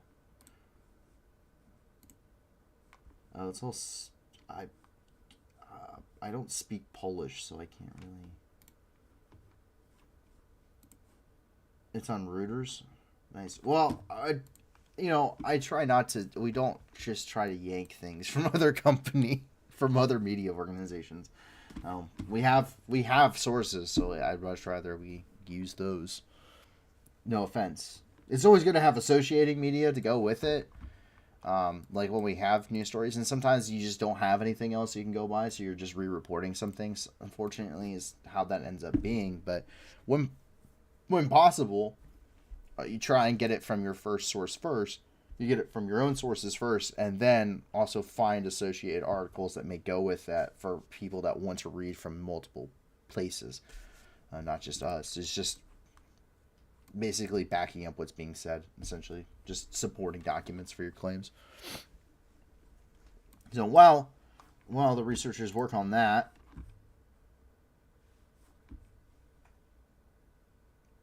oh, look at that. There we go.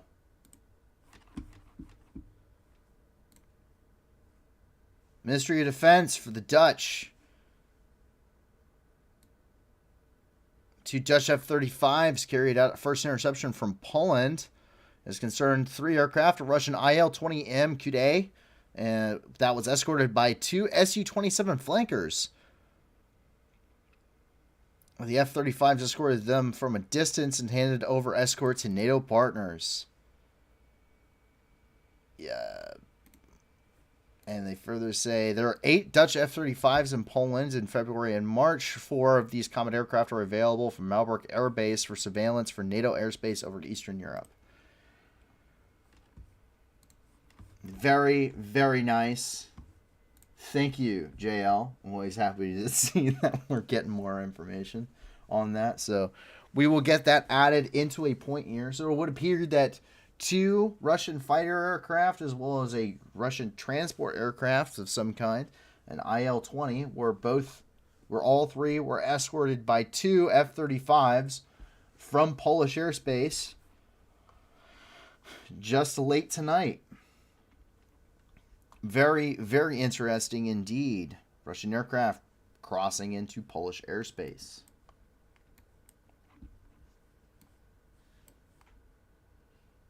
Thank you, JL. I'm always happy to see when the community is jumping in on that stuff.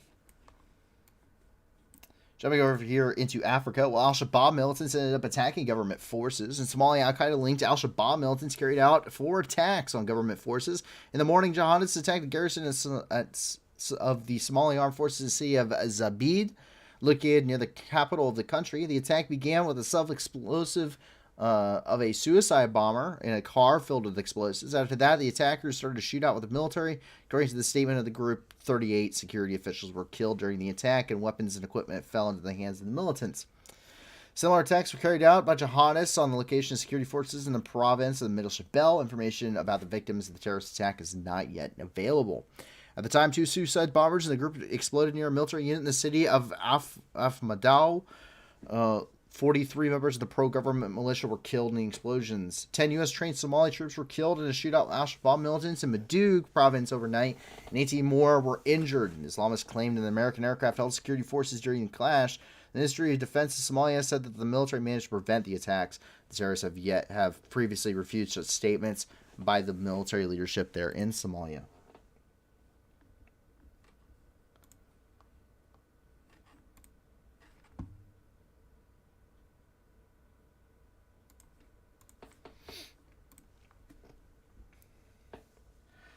Polish hate the Russians so much. Yeah, they still want to liberate us, coming from JO. Yes. Yes. It's always interesting to see how, everyone's like, well, did the Russians really do that many bad things? Talk to somebody from Poland. Talk to somebody from Ukraine. Talk to somebody from Poland. Or Finland, or literally any country that has ever suffered under the Soviets or the Russians, and they have a very, very, very, very harsh perspective on Russians, period. It's unbelievable to hear sometimes. It's just like, whoa, I thought I had a personal, issues with them after some of my experiences in Syria. Then on my second deployment, I made friends with the Polish forces that were located with us, and wow, that was a shocker. I did not realize that. But people from Poland are really cool, though, by the way.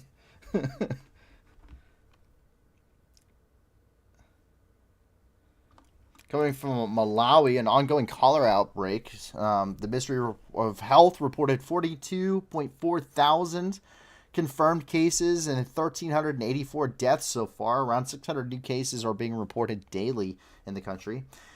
Case fatality rate at right now is 3.3%, meaning 3.3 people have died out of every 100 cases. 7,000 new cases have been reported since February 2023 alone, including 239 deaths. The outbreak is spread to all 29 health districts in the country. Cholera epidemic. This is a cholera endemic in Malawi. This wave of outbreak has started since March the 3rd of 2022 and was declared a public health emergency by the government December 5th. And that shows you kind of that spike there. We see it kind of propping up here and there, and we start to see some more, there in June. It kind of subsides, and then since, end of August, it has really skyrocketed with significant skyrocket here into the new year.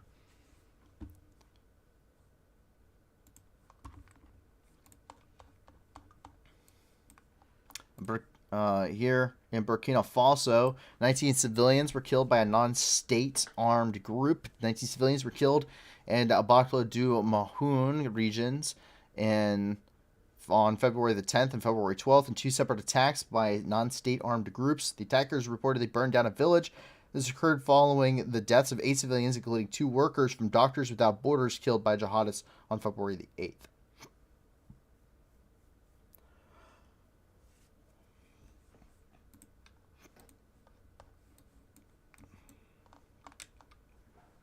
Argentina is known for several things. The Falklands War, holding some of the most notorious Nazi war criminals ever and using them as safe havens. Well, it appears that is a recurring theme. Argentina's tradition of accepting entry of questionable nationalities continues. The country has become a popular destination for Russian tourists who want to give birth outside of Russia to avoid having their children have Russian citizenship. Once again, coming from Medusa.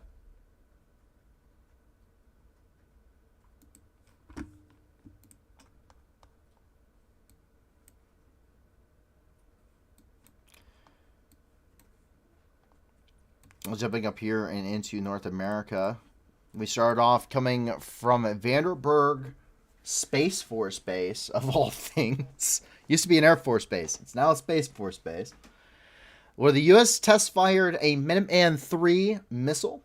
The Minuteman III, so the U.S. Air Force and the U.S. Space Force under the U.S. Strategic Command ended up test firing a Minuteman III intercontinental ballistic missile, or ICBM, which is a nuclear-capable, long-range, literally intercontinental ballistic missile. They're from Vandenberg Air Space Force Base in California. The inert missile was loaded with a dummy warhead and did not have a live nuclear payload on board. This is reported by the U.S. Strategic Command.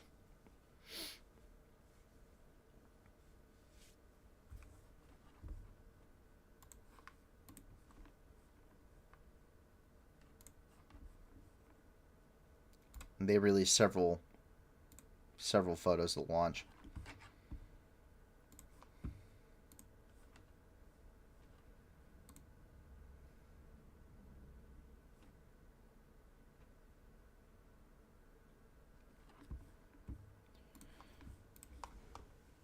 Continues that this is ongoing as geopolitical tensions around the world continue to ramp up, whether you're talking about China, Russia, or where have you. And coming out of Ohio, in East Palestine, Ohio, a vinyl chloride contamination of the Ohio River has occurred after the major train derailment which occurred here. A Norfolk Southern train with 150 cars derailed in East Palestine, Ohio on February the 3rd. 20 cars in the train reportedly carried hazardous material, among which 10 derailed, and of those 10, 5 were carrying vinyl chloride. Vinyl chloride from these cars was released and burned due to concerns of explosions, so it wasn't immediately put out, and caused toxic smoke to be released into the air. There is still a fire ongoing as of February the 5th, and locals within the mile were ordered to evacuate and were only allowed to return on the 7th. A journalist was actually arrested and charged for covering the incident. The Environmental Protection Agency, or EPA, did not detect toxic chemicals in the air. However, surface water sampling revealed the chemicals associated with the explosion. By February the 13th, or today, toxic chemicals, specifically the chemicals that make up vinyl chloride, have been detected 240 miles downstream down the Ohio River in Cincinnati. According to the National Cancer Institute, vinyl chloride exposure is associated with increased risk of a rare form of liver cancer or hepatic angiosarcoma, as well as primary liver cancer or hepatocellular carcinoma, brain and lung cancers, lymphoma, and leukemia. And this will spread all the way down the Ohio River and into the Mississippi.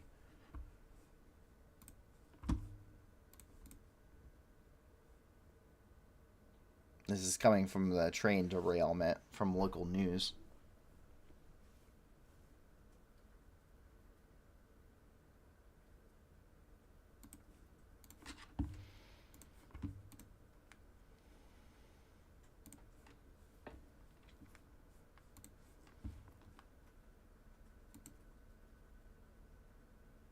You can see the massive blaze that occurred because of this.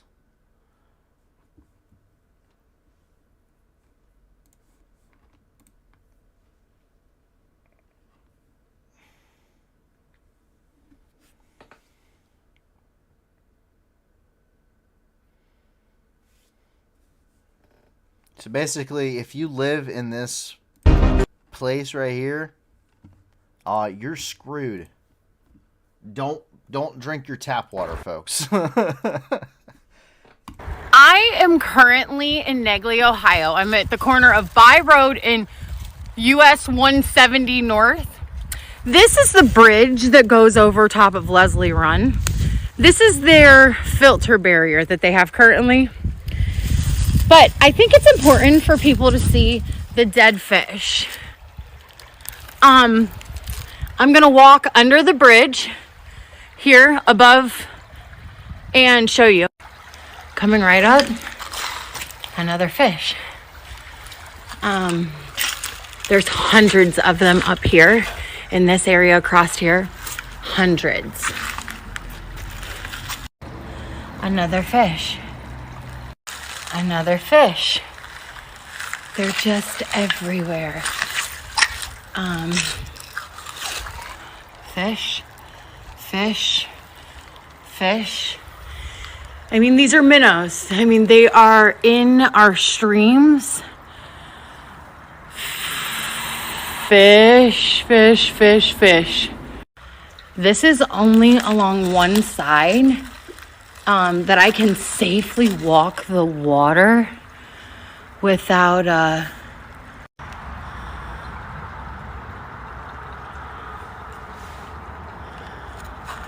Now, I came out on the other side of this bridge. I just walked you through underneath it.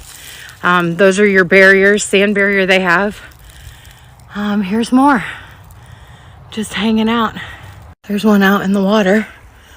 But you can see there's just fish dead. Hanging out. So teams are actually going out right now. And some of these are contracted, by the way, as best we can tell, that are cleaning up the dead fish and wildlife, because they have said that it is more than just dead fish, apparently. That wildlife who are drinking the water are dying. And they are going around and cleaning it up. So, definitely questionable as to what's happening right now. And not to scare anybody, but out of an abundance of caution, at least personally, I, generally speaking, don't drink bottled water, or I don't drink tap water. Bad experiences in other locations. If you've ever heard of the lawsuit that's happening for Camp Lejeune right now, you might understand why. But bottled water is usually a very safe bet to go. Just make sure you know where it's being bottled at. And I mean, like, actually regulated mountain spring water might be smart, especially if you live in one of these really affected areas, somewhere along the Ohio River Valley with the aquifers there, or going down, possibly depends on the spread and the severity of it, but you might want to just, if you are watching along the Mississippi and the confluence there, might just be a good idea to be watching and seeing what's going on and kind of tracking this just for your own public health safety.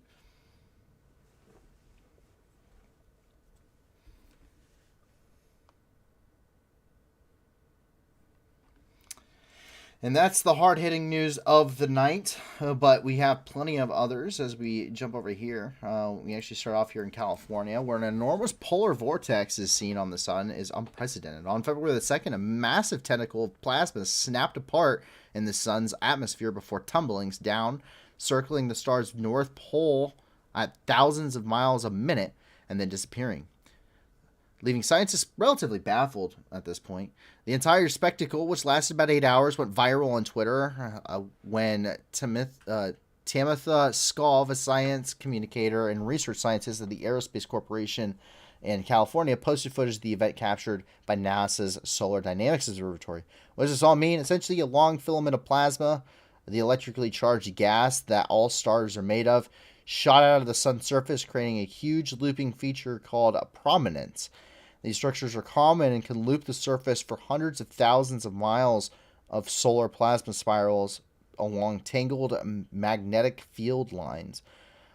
What is strange, however, is for a prominence to suddenly break apart and remain airborne for hours, swirling around the sun's poles.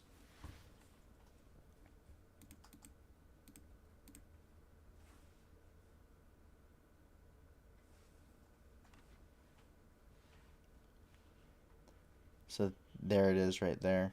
You can see it kind of swirling there.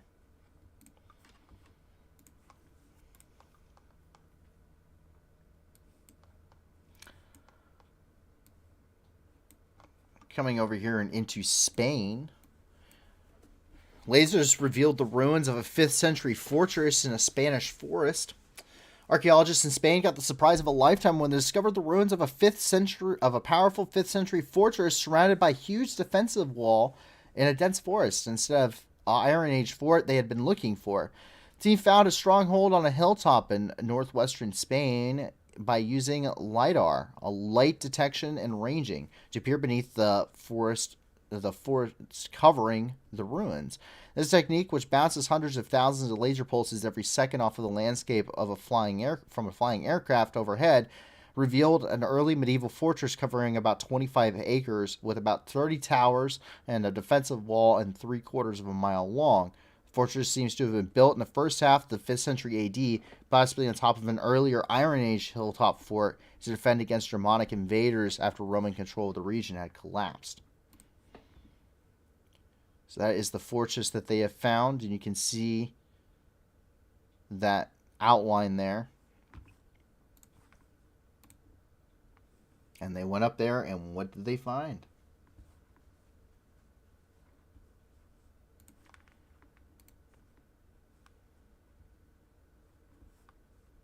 Pretty crazy.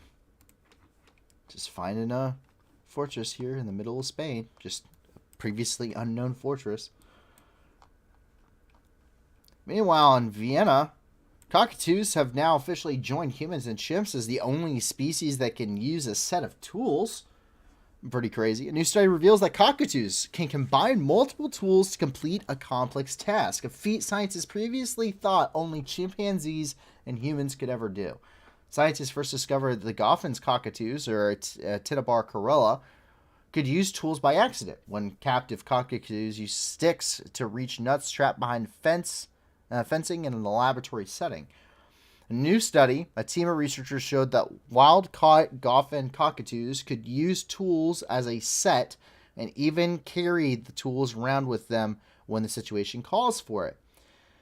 In the new experiments, the birds had to retrieve cashew nuts from behind a clear sheet by using a short, pointy stick to break open the barrier before fishing out the nuts with a long plastic straw.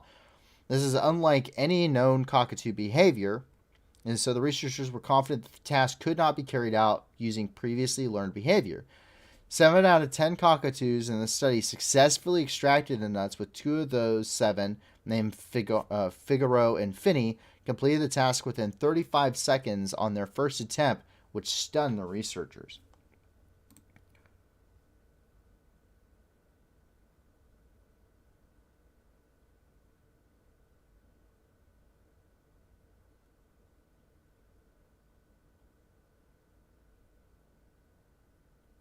Yup.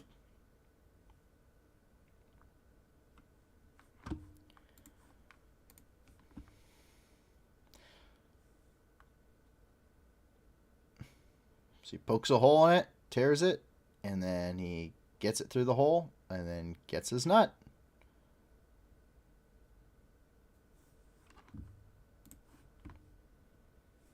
So if you want the scientific article, Cell.com has that, and there's also an article there on Live Science. So, in case you've ever seen the movie The Birds, you now have a real reason to be afraid.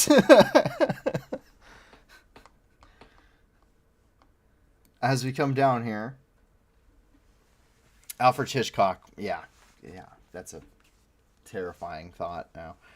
Coming down here, this is in Christchurch, which is in New Zealand, where zero emissions aircraft are coming out. So in December of 2022, Air New Zealand stated that they were planning to fly the first zero emissions aircraft powered by hydrogen by 2026, with a goal of making a net zero aircraft company by 2050.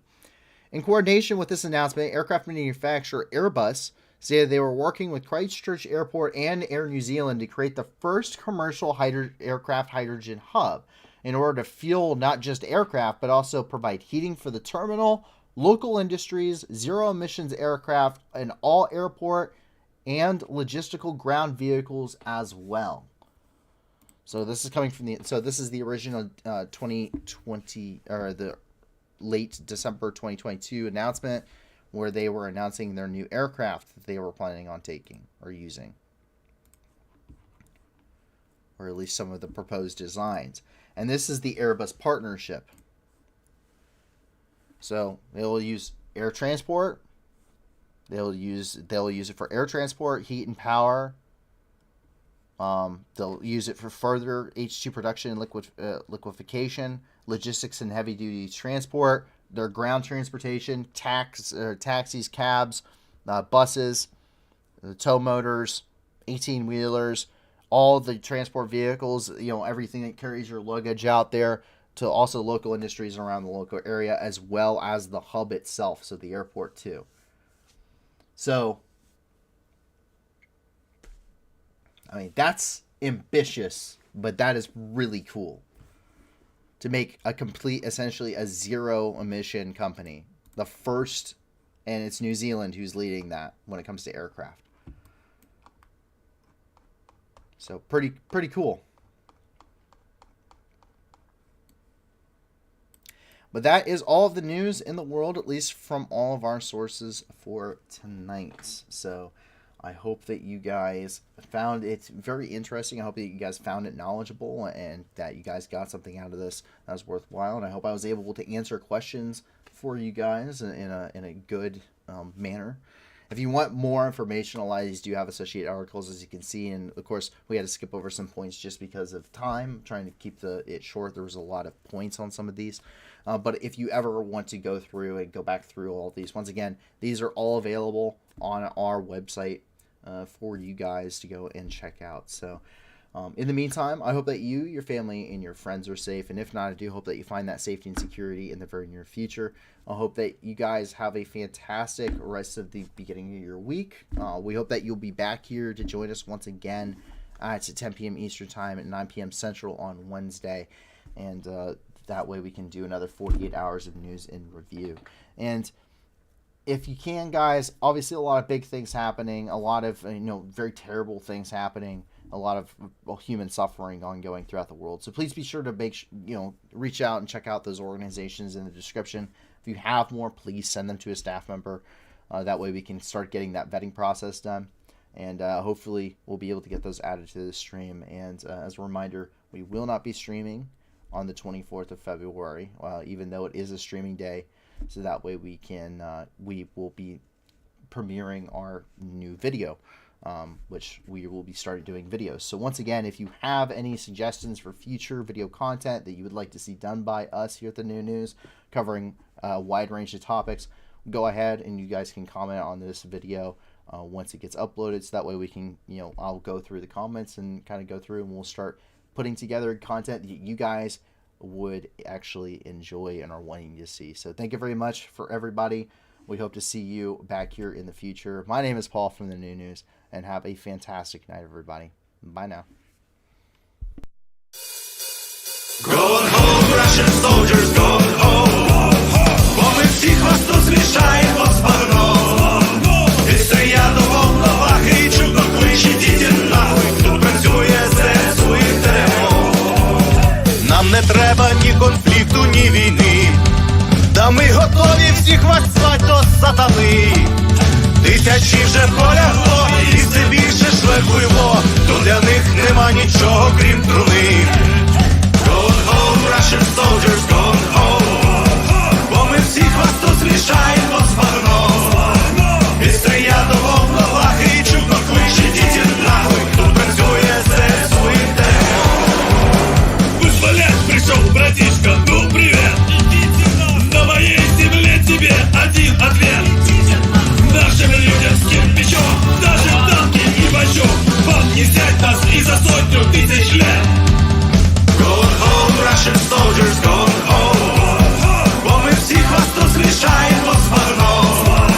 І стоять до волновах, і чудно кличе діти нахуй. Тут працює ЗСУ і ТРО. Mr. Putin, on behalf of all our guys, no one's scared of your nuclear device. You can take your top 11 and shove it up your rear.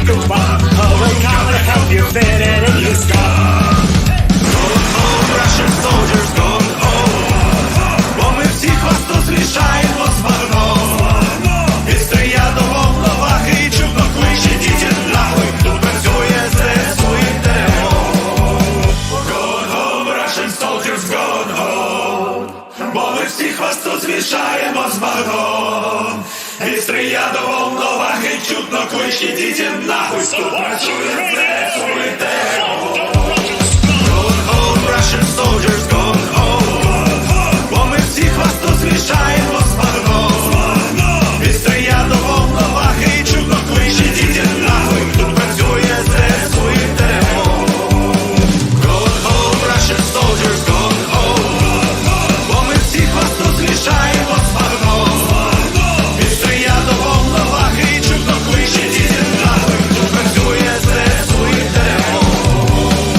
Идите нахуй!